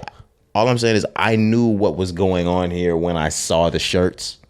I knew it. But nah, that's corny. It's not even corny. Yeah, corny's not even. Corny's not a good word to use for it. It's disrespectful. This is disrespectful, bro. Let's just be real. No, it's not even disrespectful. What is it? It's dangerous. Okay. That's a nice one. Kanye, and I know sometimes he means good. Kanye inadvertently promotes a dangerous rhetoric. Like the White Lives Matter coming from the highest black man in the financial rank does not help the black community stand tall. It basically says, oh well, your biggest nigger says fuck y'all too. So why shouldn't we say fuck y'all? So we're doing our job right. Yeah, so that's what they want. The biggest of you black guys is on our side. Is on our side. So right. We really don't understand why you aren't either. So why are you complaining again? Yeah, basically. That's the part that I don't like. Now, yeah. Anybody can say whatever the fuck they want. Like, you can wear whatever the fuck you want. If you want to wear a White Lives Matter shirt, wear it, whatever.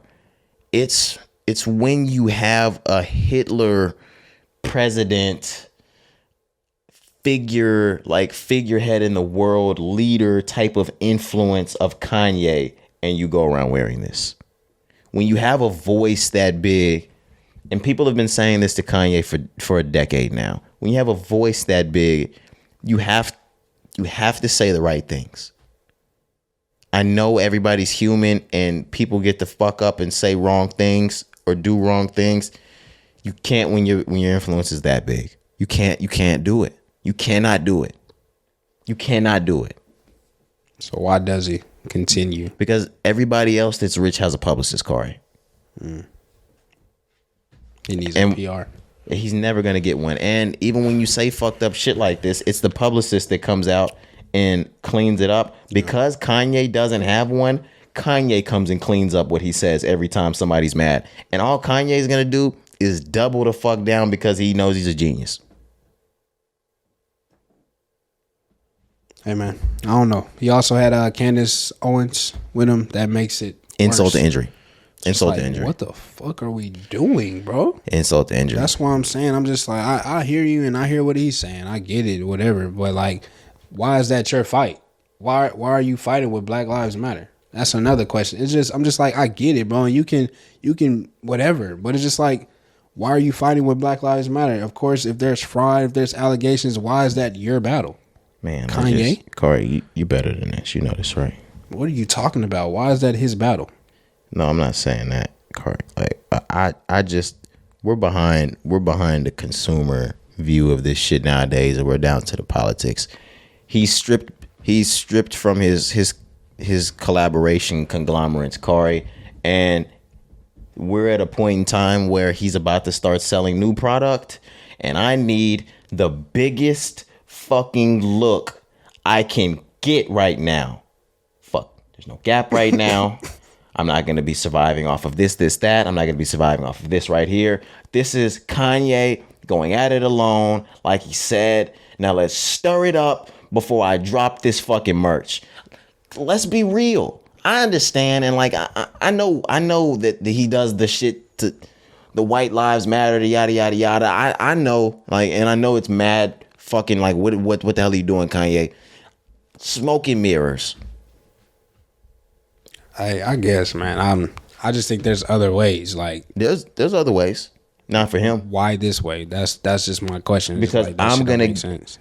Why do we do this with this nigga every time? I was willing to ignore this when he did this. if y'all remember, I sent one tweet that said, "Oh boy," and I didn't say shit the rest of the day. I didn't share the replies. I didn't do any. I was willing to avoid this because I know Kanye is willing to do. If Kanye could pick up Earth and slam it on the ground because he had an album coming out on Friday, he'd fucking do it. If Kanye could drive, like if he could do a tsunami, an earthquake, he would do it in the name of his fucking promo. Imagine Kanye West with the weather machine. Oh my God.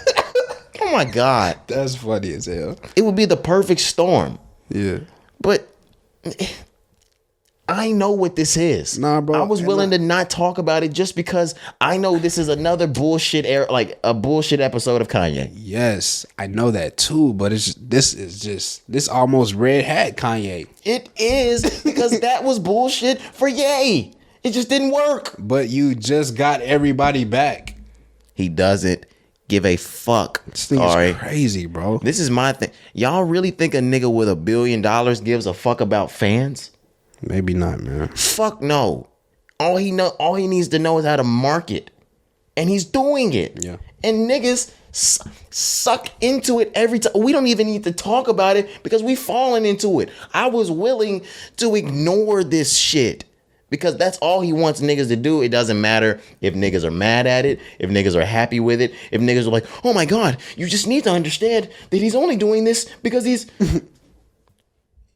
Everybody talked about it either way. And that's all Kanye West wanted. That's all Kanye West wants anytime. Kanye West put on a red hat because he knew everybody was going to have something to say about it. Good, bad, semi-good. I kind of like him. I kind of don't. I understand. I don't understand. Fuck him. What? But you got to talk. I hate it. You don't have to do that because you're Kanye fucking West. Right. But if I want to make sure everybody looks... do it. Let's make sure everybody looks. Yeah, for sure. Yeah. I feel that. Yeah, I just understand. I don't understand Kanye, but I understand the marketing motive and scheme that's going on right there. It's stupid. Because we've seen it. Yeah. Thousands of times. So I get you on that, bro. Of course, I'm just going to always ask the question because it's just like, fuck, bro. You don't have to do this like you already mentioned, but. And it's even so much that I feel like social media and the entire world that, people are polarized again by what he said, but it's almost like he said that, but it's like, okay, next. Like, I kind of get that feeling too. Of course, it's all over social media and it's all over the news, but this time I got that. It's on some boy cried wolf feeling. Like, oh, again. Shut up, Kanye. Like, they're doing that. This time, it was like that for sure. Yeah, like, and I was glad that I wasn't the only one that was like, all right, here we go again. Next, just ignore that shit. Like, the same way people used to say with the 6ix9ine, I don't compare Kanye to 6ix9ine, but if you don't want the shit to like take off, ignore it. Let's just ignore it for sure. So next, like, we don't have to talk about it next pod or the pod after it. Let's ignore it. Now if he goes off the rails, I might have to mention. He's not done. He's not done. He's just getting started. No, but I mean, like, we went from Red Hat to Harriet Tubman didn't free the slaves. Remember, if we go from White Lives Matter to George Zimmerman had a point. Some shit like that. Like, now we have to bring Kanye up on Monday. We're going to bring this nigga up on Monday. I hope we don't have to bring. Let you know. Oh my God, he gonna be like, and fuck Rihanna in that Super Bowl too. Oh yeah, because he wants to perform. Of course he does. But there's rumors because she hasn't announced who's gonna perform with her. She's gonna have people come, but she hasn't announced. It's gonna be Kanye. We'll see. I don't know. What if he was doing all this just to scratch the white people's back for the Super Bowl? They do matter, right? Head ass. Right. Stupid, man. Oh, man. Kanye West, man. Yeah. Fucking Kanye. But let's switch to his counterpart. Let's do it. Kid Cudi. The intergalactic Netflix special is out, Cari. Man, oh, man. I've watched this about 3 or 4 times already. Yeah. And I'm not mad at you for that, man. So... this is amazing, man. It's amazing, bro. This is great. dude, like, Shout out Cudi, man. this shit is dope as fuck, man. Like, I'm impressed, bro. This is honestly in animated cartoon form, a real live motion picture. This could have been done. This is a movie by regular humans. Like, this could have been done in motion picture. They can remake it, bro, and they should. This, because the name is so fire, this should be remade into like an actual motion picture. I don't know about that, but what you gonna say? You gonna say they could and then say you don't? No, I was saying it's so real it could have been for sure. But the only reason why I was saying I don't know about it is because I would rather them do a number 2. I'd rather see. I would rather see another Intergalactic. Okay. Oh, this was amazing. Good. Yeah, it's that good, bro. I told you as soon as you saw Ty Dolla $ign, you'd be like, "Oh, that's Ty Dolla $ign." I can't think of who their other best friend is, but yeah, I'm not sure. I feel like I know who it is, but it's Kid Cudi as Jabari, the main character. And Ty Dolla $ign's one of his best friends. And like I said, he's navigating through friendships, life, relationships. I don't want to spoiler alert them. Right. Because it's fresh. I'll give it a couple of weeks before I spoiler alert them. But we can review for sure. For sure, man. It's amazing. I don't even know like how to. This shit is just so dope. Like he's living a cartoon Manhattan life. It's not like any cartoon we've really seen before. It's almost comic book cartoonish. Yeah, and it's like you said, it's so relatable. Like it almost just takes us back to like college, early teenage years, where you're maneuvering through life. You're trying to figure out who you are. You got relationships, things like that. Not even college. He reminds me of right now, like the same way he's got this video game popping off, like that he's trying to like make work with the same thing we're doing with the pod. We're navigating the real world. We're navigating friendships. We're navigating relationships. We're navigating life right now. Like, we're Jabari right now. That's why I'm relating to this shit. Yeah. Put some respect on my name, Kid Cudi. No cap. Put a C on that bitch. Oh, dang. He blood gained your name? He blood gained my shit, bro. That's crazy. Put a C on that bitch, bro. No cap. Why'd you do that? Why he couldn't have been crazy, bro? He could have been Jakari. Yeah, bro. Maybe in Intergalactic too. I'll play it. Yeah, there might be a Jakari. Yeah, bro. Okay. Yeah. You need to DM him about that. For sure. Wow. Disrespectful. That's disrespectful. Yeah, bro. But anyway, amazing. The female, my apologies, the woman. The woman, main character. What was her name? The ex or the new girl? Oh, I know the ex was Carmen. The new girl name was Meadow. I love Meadow. Now Carmen. Carmen was sexy too. Carmen is every ex-girlfriend out there. Like, you're moving on with your life, you're trying to do good, she's still trying to fuck you, bring you back into that little toxic realm. Like, no, you cannot have this penis anymore. Like, leave me alone. I'm glad he dubbed Carmen. I know it's great. Yeah, I know I do this thing here right, but no, it makes sense now that you say like how you relate more to it, like as of what age we are now, because like you said, how he was going through old relationships, then found a new relationship type shit, like on accident. Like, you weren't even looking. You know what I'm saying? And things like that happen as you are trying to figure out who you are or where you are in life. So this shit was just so cool, man. I was Cudi worked on this shit for 3 years. So and it seems as you such. could tell, you know what I'm saying? Like, that's why I was like, bro, this shit, like, I appreciated it. Every little fucking moment, every time they transitioned or they brought up this chapter, I was like, bro, you could tell like they took their time with this. And I want to point out how good of a friend Kid Cudi is, because Kid Cudi is one of the most solid niggas I've seen now. In the year, like, this was in the making for 3 years, like you said, and this finally came to fruition in the year 2022 with Netflix.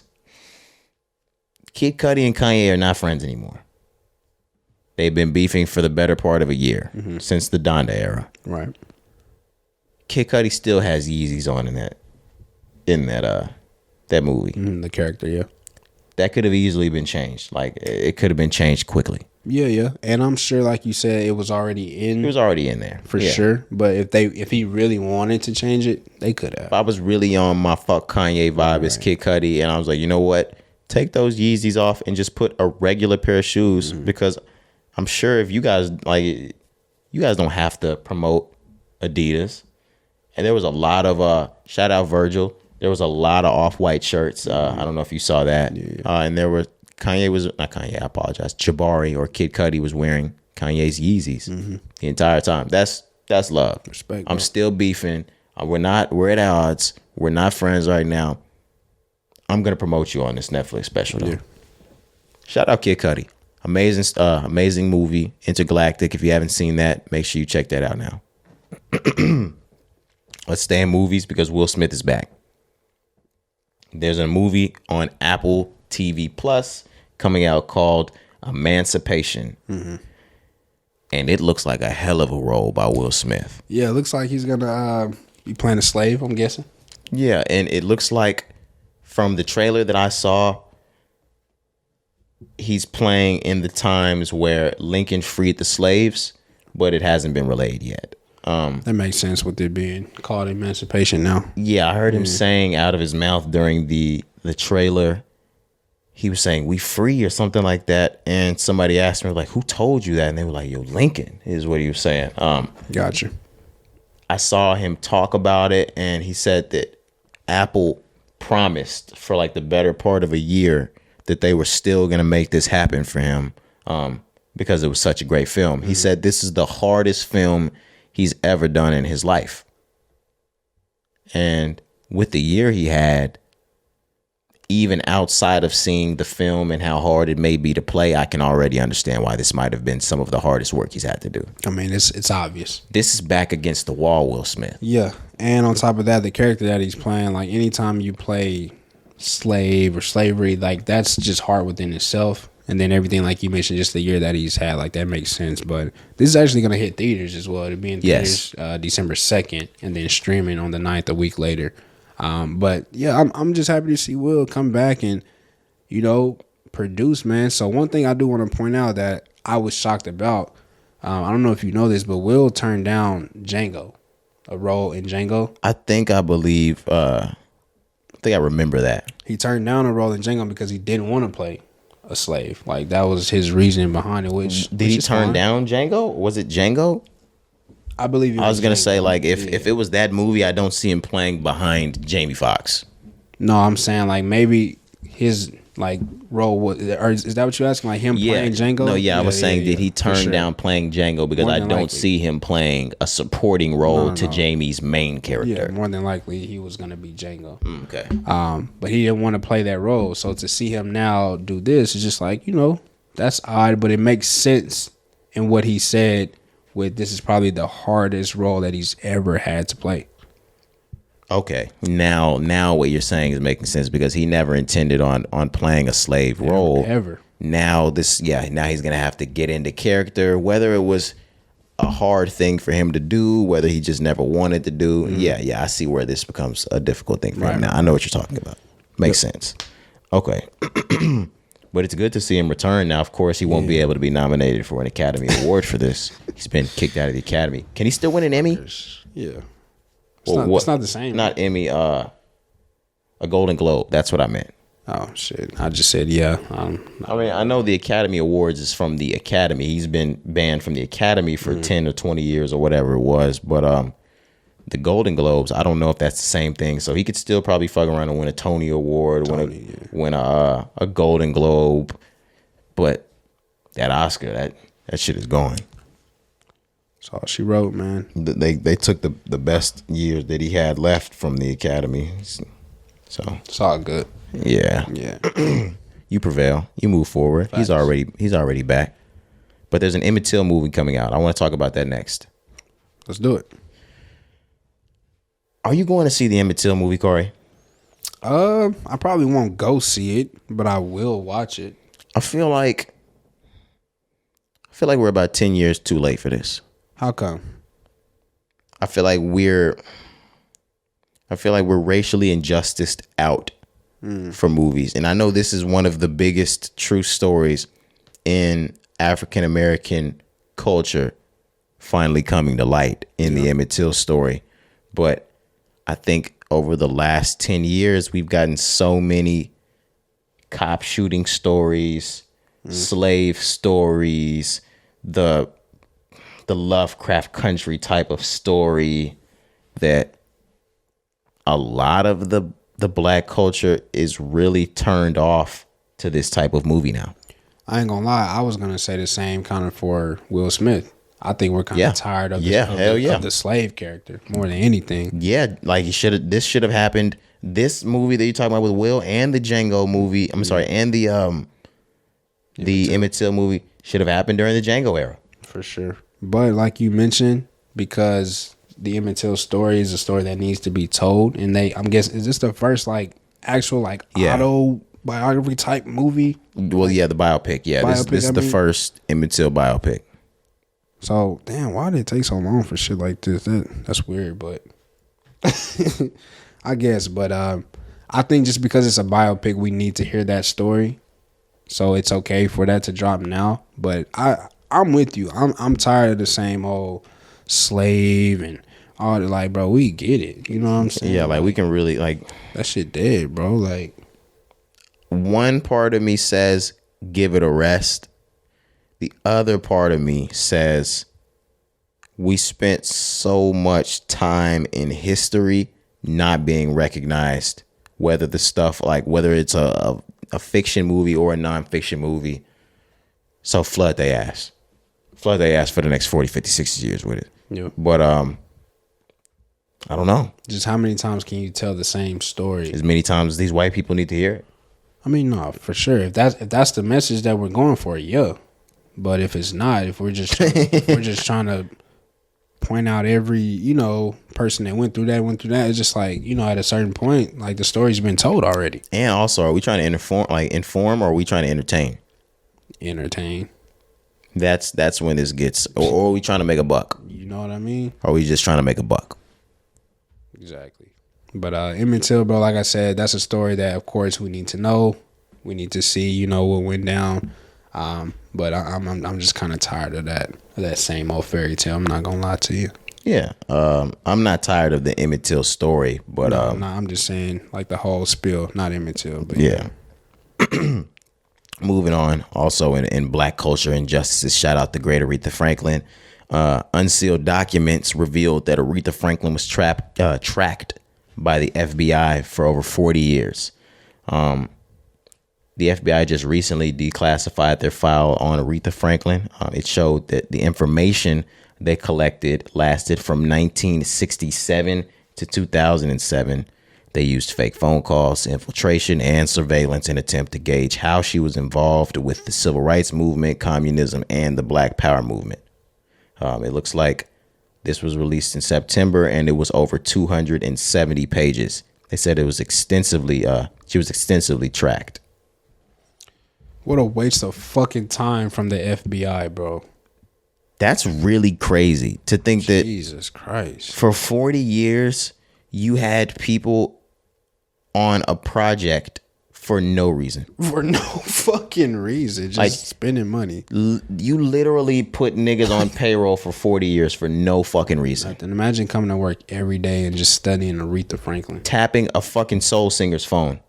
Who not talking about shit but making music. Now, I'm sure she was heavy with the civil rights movement. Absolutely. Heavy with MLK. Heavy, even maybe with Panthers. No, she was, for sure. Yeah, I know. But the same way, like, you might have been tapping Muhammad Ali, but, like, yeah, they might have been in cahoots with these people, but, like, it's one of those I do collab. Like, that's the early days of collabs. Mm-hmm. Like, they didn't understand collabing back then. Like, we collab together for the influence. Like, the influence of Aretha Franklin with Martin Luther King, we can bring more black people together.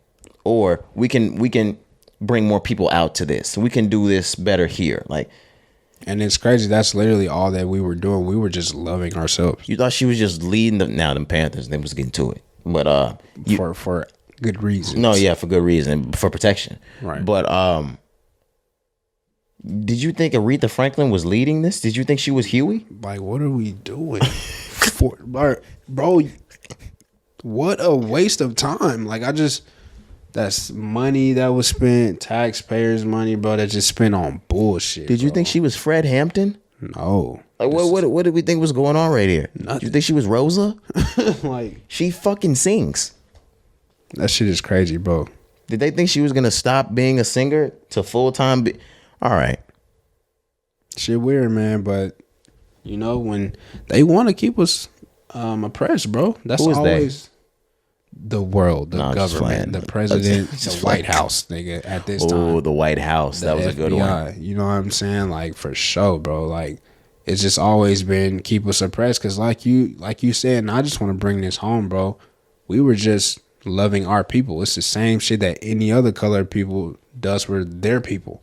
Well, whatever color you are, you stick to your people. You're gonna hang out with your people. You're gonna talk to people that look like you on the same shit you on. That's all she was doing.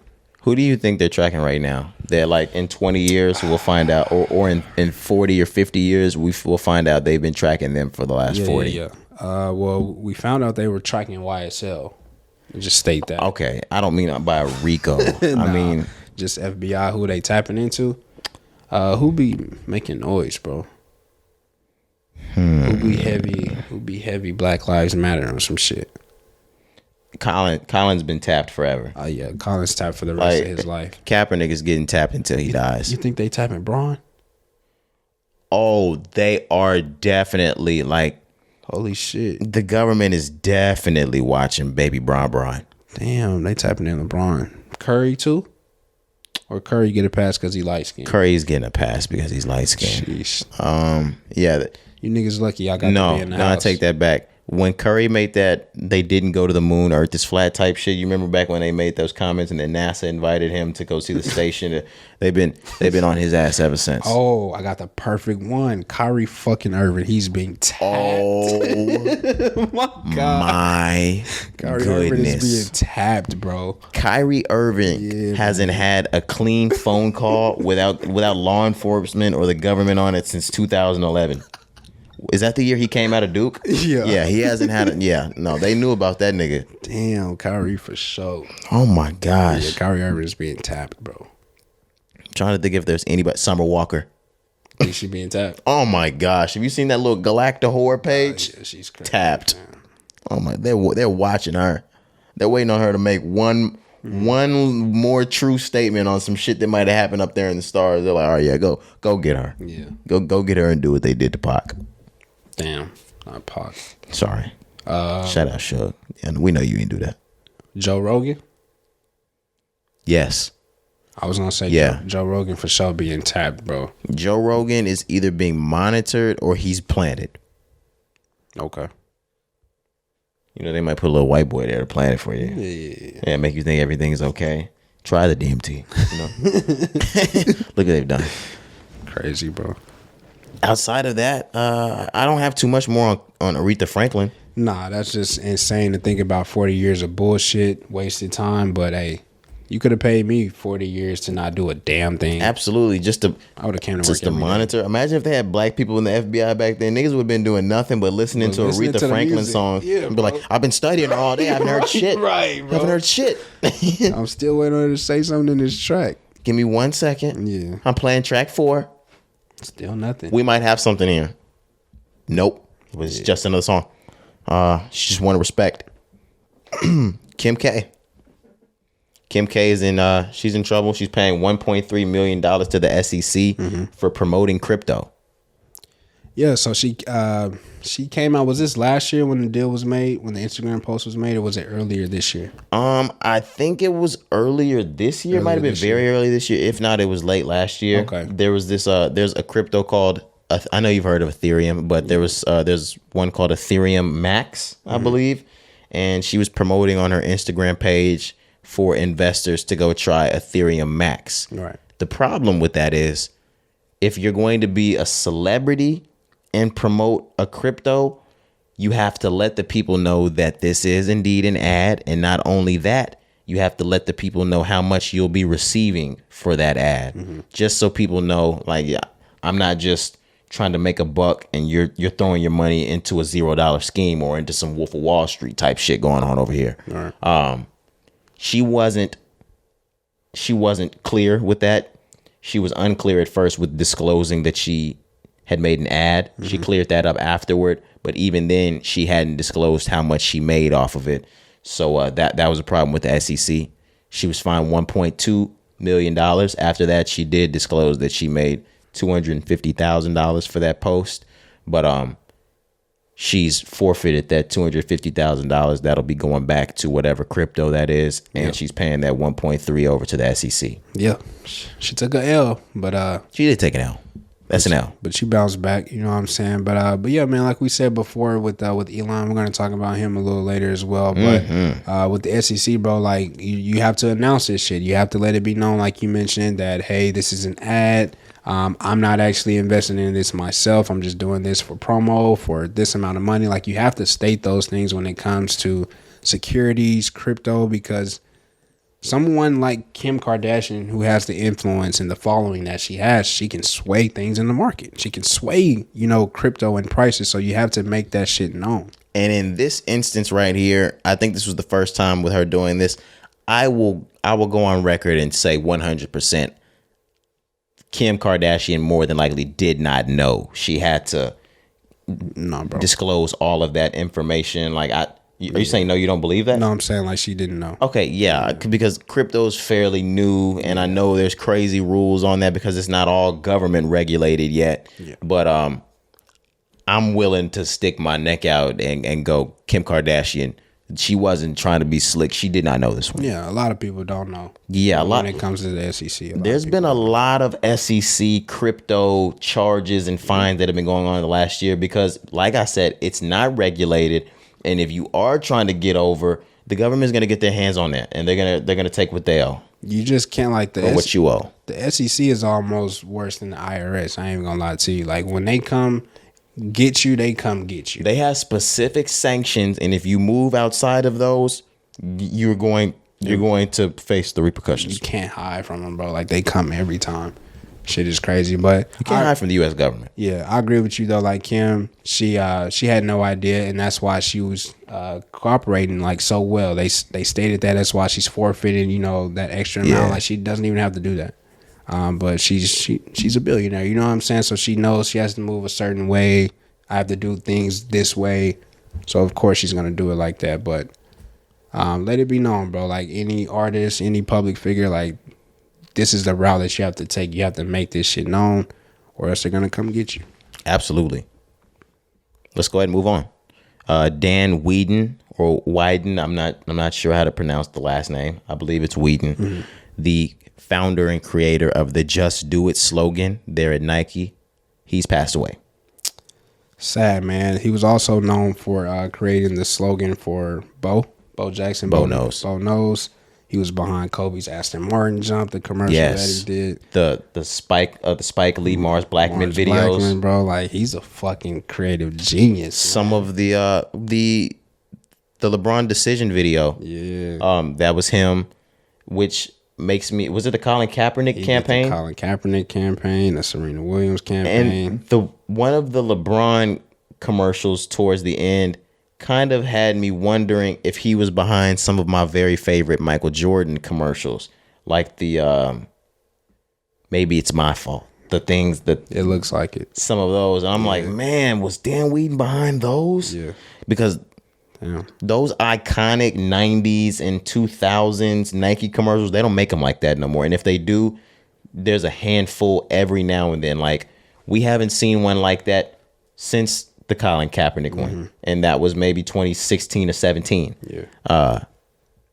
Shout out Dan Whedon for all of the work that he did over at Nike. Yeah. For creating some of the slogans that we use every day that you see on forever Gatorade bottles, on shoes, on glasses of milk, on forever everything. You just do it. You're gonna see that forever. The Mars Blackman things. If you're a sneakerhead, you appreciate Mars Blackman.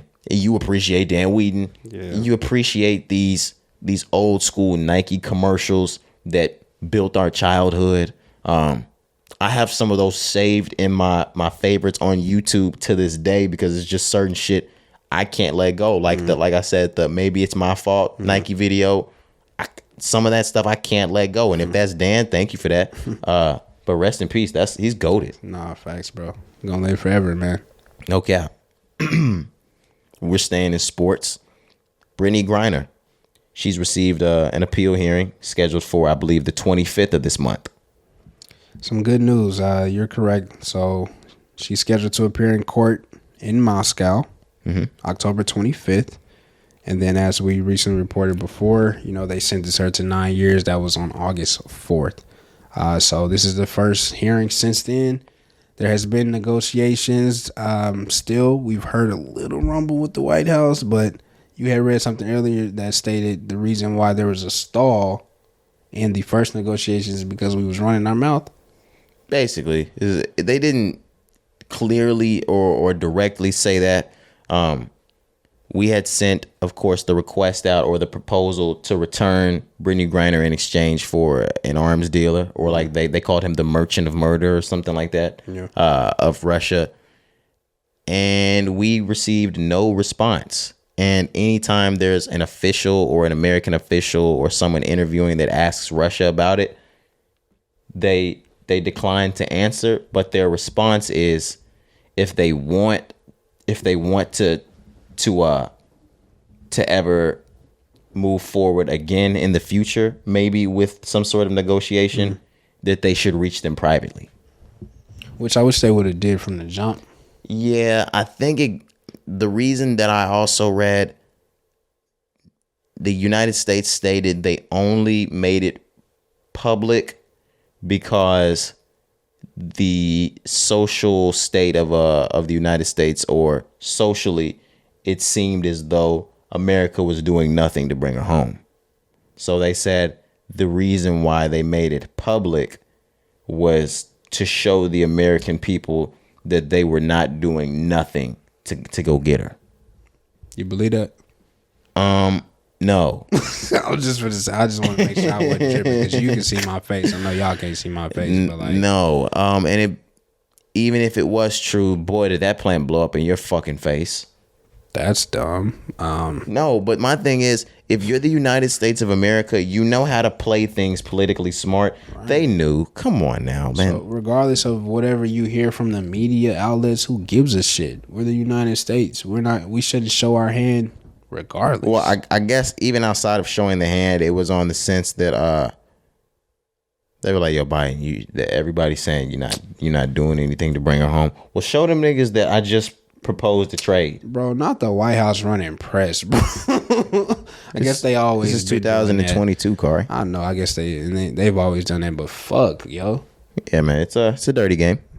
Jesus Christ, like just do your fucking job.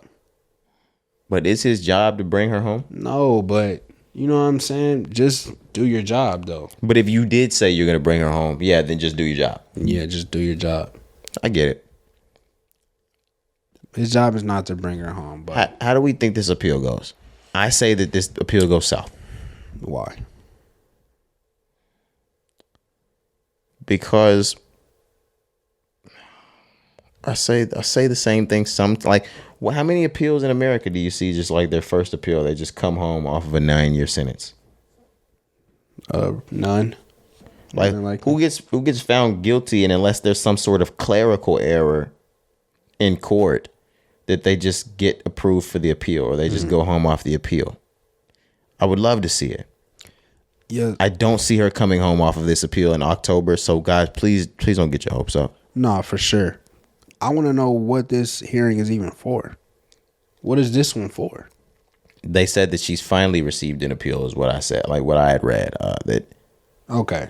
So they're finally just letting her appeal since she was sentenced. Mm-hmm. I guess. Their shit is just so different over there. You know what I mean?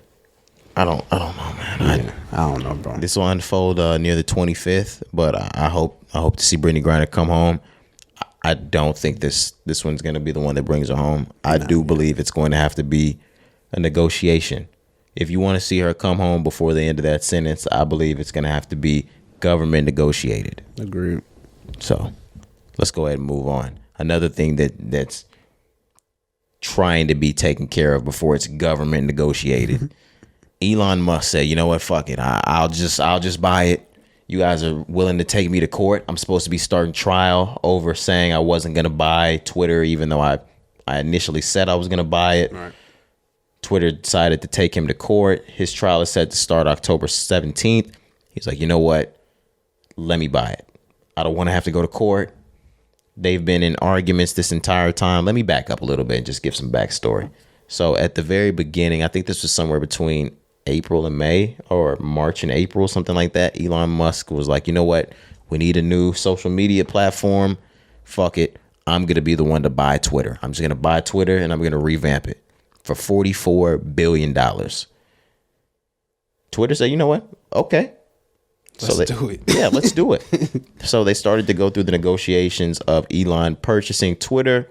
And inside of this, Elon starts to notice, hey, we're doing some fact checking. There are a lot of bots on Twitter and a lot of fake accounts, which I can imagine. He said that almost half of Twitter are fake or bot accounts, to which I agree, or I can see where that's agreeable. I can see where that's true. I don't know how he didn't see that before he wanted to make that deal. He was just talking. Because like that's all you see when you get on Twitter. So then when he saw that, he pulls out of the deal. Twitter says, yeah, no, this is a $44 billion deal. You can't just pull out of something like that. And if you are going to pull out of something like that, we're fucking suing you until you do buy it. Right. And they weren't playing, and they were willing to take him to court. Trial starts on October the 17th. They've been going back and forth over the price of $44 billion up until trial starts, because Elon's going, yo, if I'm going to pay for this, I'm not paying $44 billion after this information of these fake accounts that I've learned. That's what the price was before I found out these accounts were fake. We're getting nearer and nearer to the trial date, to where Elon just says, you know what, fuck it. I don't want to have to go to trial. $44 billion. Let's do it. Must be nice, man, to just say, fuck it, let's cash out on 40 bill. I don't even think he wants this anymore. I think as soon as he gets this, he's going to try to sell it. Who the fuck is going to buy it? Somebody. There's some private equity company. Not for 40 bill. Somebody else has $40 billion somewhere. Nah, man, he's going to have to hold on to it. You can't change hands like that. Can you not? I mean, you can, but bro, like he's already affected. So another reason, just going back, more background information, another reason why Twitter sued as well at first is because when he first announced the deal, he shook up the share prices. He did. That's why I'm saying, like with the SEC, bro, you got to make shit known, because of situations like that. You start fucking with the stock and people's money, like you have to pay fines and there's punishment for that. So Twitter was really on the factor like, hey, we need you to go through with this deal because you fucked up the share prices. And that's another reason why he said he didn't want to go through the deal, because he found out he would have to relinquish certain amounts of equity shares, if he bought it. And then he was like, oh, fuck, renege. So it was fucked from the jump, bro. It was really fucked from the jump. But I mean, I don't know. I guess if they force your hand, fuck it. But I just don't think you can. Who's going to put up 40 bill right after he just put up 40 bill? In the next 12 months, you're going to see it in Elon Twitter. This is going to be an Elon Twitter within the next 12 months. In October 2023, we'll be looking at Elon's Twitter. A complete different platform. It's kind of weird. As long as you don't take porn off Twitter, we'll be good, all right? Like, I've really started to become accustomed to porn being on Twitter. Like, it's become widespread and like normal within like the last 9 months. Yeah. Leave it. Take the bots, but leave the porn. Take the bots, leave the OnlyFans girls. Okay. They do be going crazy on They be going crazy. Like, I've seen. All right, never mind. No. I want to have this conversation because I thought it was cool. Let's do it. Look, I thought it was just us. I'm seeing people on social media say the exact same thing. That's what I was about to say. I've seen so many people on social media say, and guys, don't call me up. Don't do it to me just for saying this site right off the rip. I've seen so many people say, hey, yo, I don't get on X and XX anymore. I don't use X videos anymore. Yeah. I don't use yada, yada, yada or Pornhub anymore. Yeah. If those are like the three main sites I know of everyone to use, if those are not being used anymore and we're going solely to Twitter, Twitter's onto something. And they know they're onto something. That's why they won't get rid of it.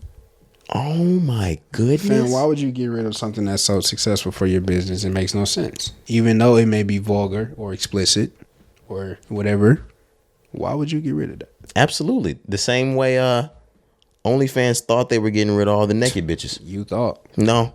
You're going to keep that vagina on there. And then you up your fucking shares like 30% within 1 year.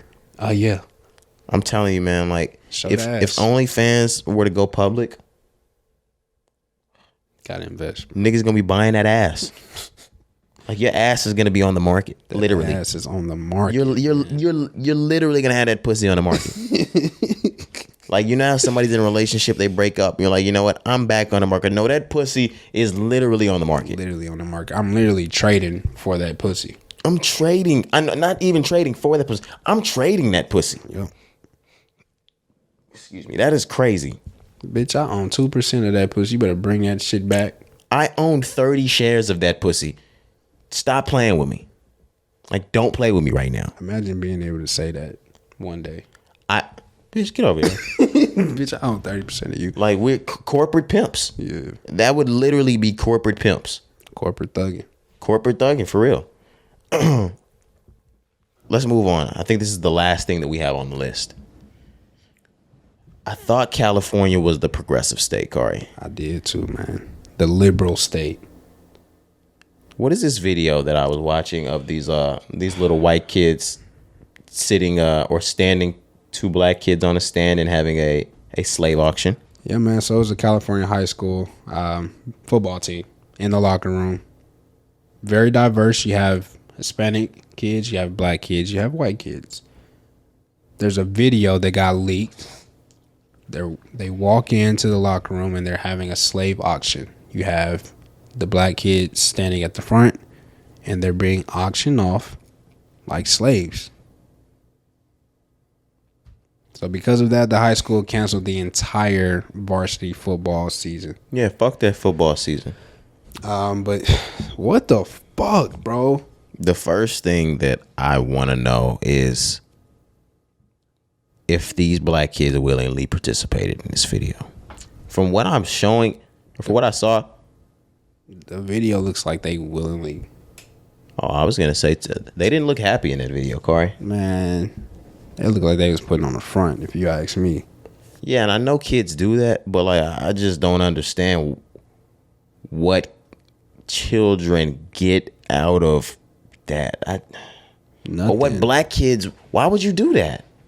In high school, we wouldn't do that. I know, bro. I was on some power to the people, a different world, Dwayne Wade, Ron Johnson type shit, even in high school. Yeah. I would have never done that. Nah, bro, look, I just pulled up the video. Look who opened up the door. Yeah, I know it was a black guy, right? Yes. But it's the fact that they had all the niggas naked, man. It looked like they was in on the joke. But who knows, man? Regardless of it, this shit is wrong and dumb as hell. What's wrong with these kids, man? That's so fucking stupid. Do better, administration. Do better, parents. Yeah, man. Do better, kids. That can't happen. That can't happen, bro. That cannot happen. Yeah, I don't have nothing else to say. I don't have anything else to say. That's disgusting. Yeah, man. The entire football season should be canceled, just as it was. Yep. And I don't want to hear later that they put it back on. Cancel that shit. Yep. For the progressive state of California, do better by the time I get there. When I get there, we better not be doing shit like this, all right? You better leave that shit in Texas. That's some shit that I expected shit to happen in Texas. That's Texas, Oklahoma. Alabama. That's the South That's shit. South Carolina. That's Georgia. But I guess this was the South side of California. Yo, get off my fucking... That'll be it. All right, guys. I think that's it. That was episode 181 of the podcast. Yo, that really did it. We're going to go ahead and get the fuck out of here, man. Let's do it, man. We out of here, bro. All right, it's your boy Roderick. Cari. All right, let's do it.